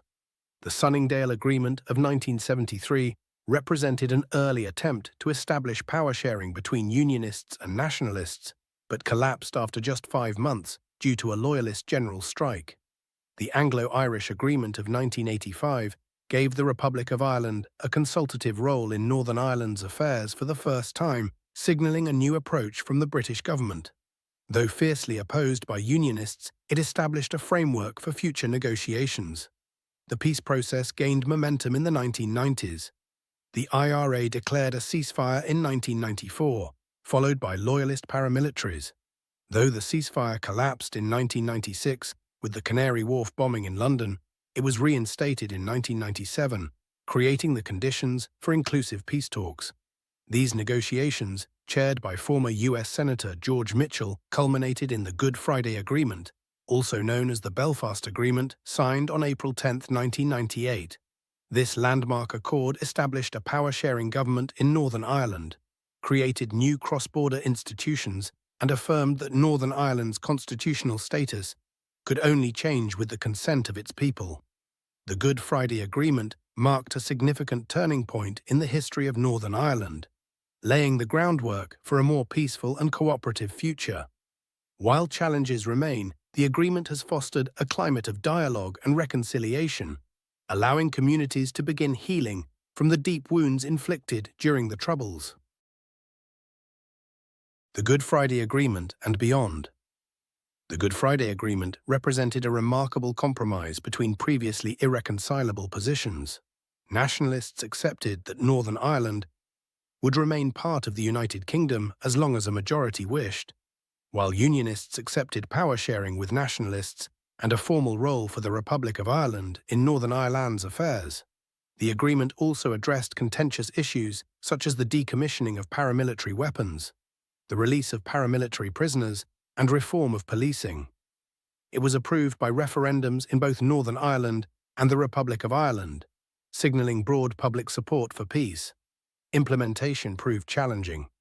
The Northern Ireland Assembly was suspended multiple times due to disagreements over IRA decommissioning and other issues.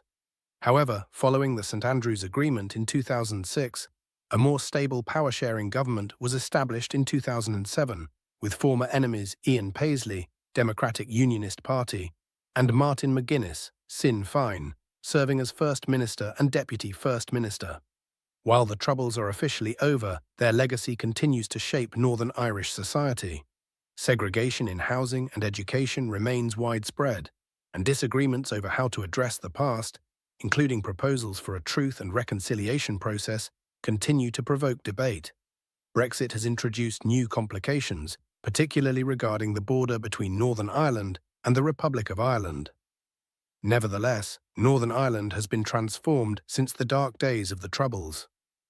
Belfast, once synonymous with violence, is now a vibrant tourist destination. The police service has been reformed to increase Catholic representation, and perhaps most significantly, political differences are now primarily expressed through democratic institutions rather than violence. The journey from conflict to peace in Northern Ireland offers both inspiration and caution. It demonstrates that even deeply entrenched sectarian conflicts can be resolved through dialogue and compromise. Yet it also shows that building a truly shared society after decades of division requires ongoing commitment, patience, and reconciliation. Economic growth and modernization. The Celtic Tiger era. Ireland's transformation from one of Europe's poorest countries to one of its wealthiest represents one of the most remarkable economic success stories of modern times. The period known as the Celtic Tiger, which spanned from the mid-1990s to the late 2000s, saw Ireland achieve unprecedented economic growth and prosperity.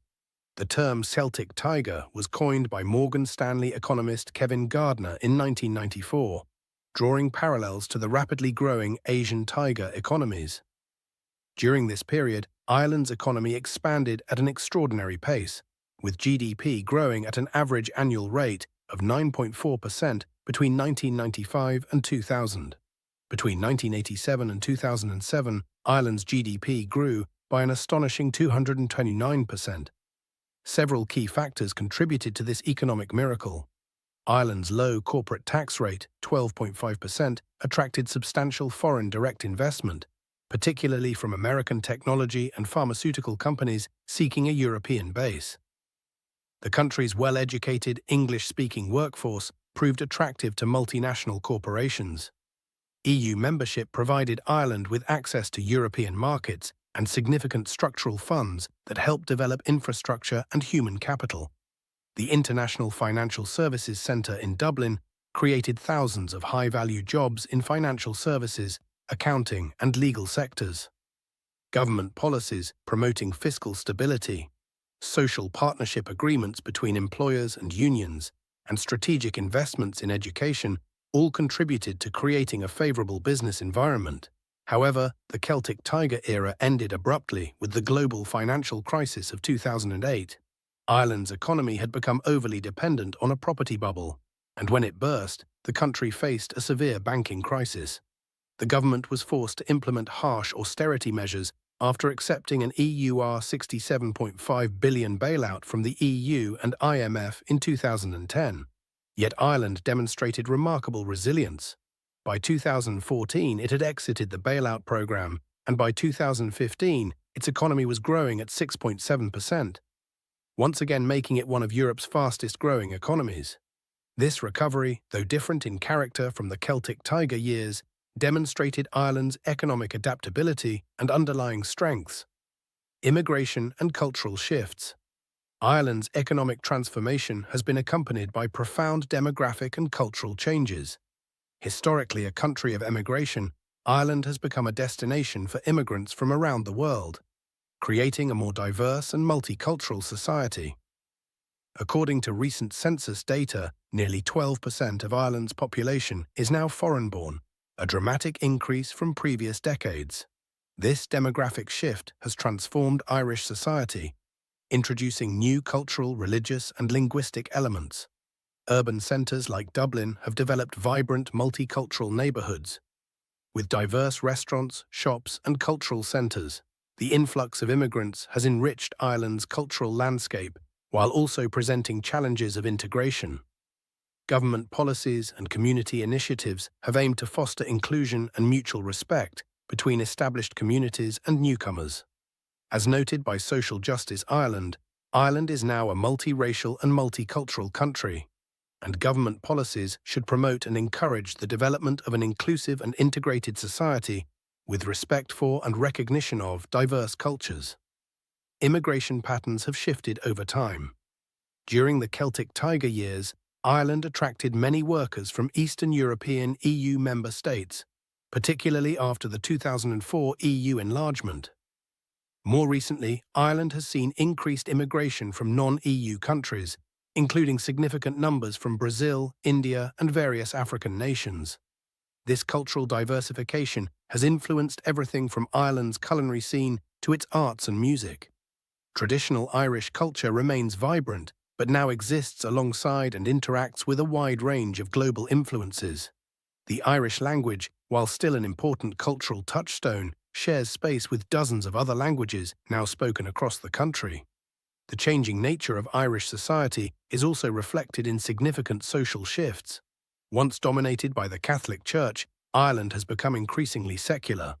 Landmark referendums legalizing same-sex marriage, 2015, and repealing the constitutional ban on abortion, 2018, signaled profound changes in social attitudes. These developments reflect a more progressive, diverse, and globally connected Ireland than existed even a generation ago. Ireland's role in the EU and global affairs. Ireland's membership in the European Union, which began in 1973, has been transformative for the country's international standing and influence. As stated by the Department of Foreign Affairs, our membership of the European Union has helped to transform Ireland. We are committed to keeping our country at the heart of Europe by developing and strengthening our relationship with other EU member states and with the institutions of the EU. Ireland has leveraged its EU membership to amplify its voice on the global stage. The country has been particularly active in areas aligned with its values and historical experiences, including human rights, peacekeeping, disarmament, and development aid. Ireland's successful tenure on the UN Security Council 2021-2022 demonstrated its growing diplomatic influence. As a small, open economy, Ireland has been a strong advocate for free trade within the EU framework. The country has benefited significantly from access to the European single market, which has been crucial for attracting foreign investment. Ireland has also been a net beneficiary of EU structural and cohesion funds, which have supported infrastructure development and economic modernisation. Brexit presented significant challenges for Ireland, given its close economic ties with the United Kingdom and the sensitive issue of the border with Northern Ireland. Ireland successfully advocated for its interests during Brexit negotiations, securing EU support for maintaining an open border on the island of Ireland through the Northern Ireland Protocol. In development aid, Ireland has built a strong reputation through its Irish Aid Programme, which focuses particularly on combating hunger and supporting vulnerable communities in sub-Saharan Africa. The country's own experience of famine and poverty informs its approach to international development. Ireland has also played an important role in EU peacekeeping missions and diplomatic initiatives. The country's tradition of military neutrality has shaped its approach to security cooperation, focusing on humanitarian aspects of crisis management and conflict resolution rather than military intervention. As Ireland looks to the future, it faces both opportunities and challenges in the global arena. Climate change, digital transformation, and geopolitical tensions all present complex issues that require international cooperation. Ireland's experience as a small nation that has successfully navigated globalization positions it well to contribute constructively to addressing these global challenges through its EU membership and broader international engagement.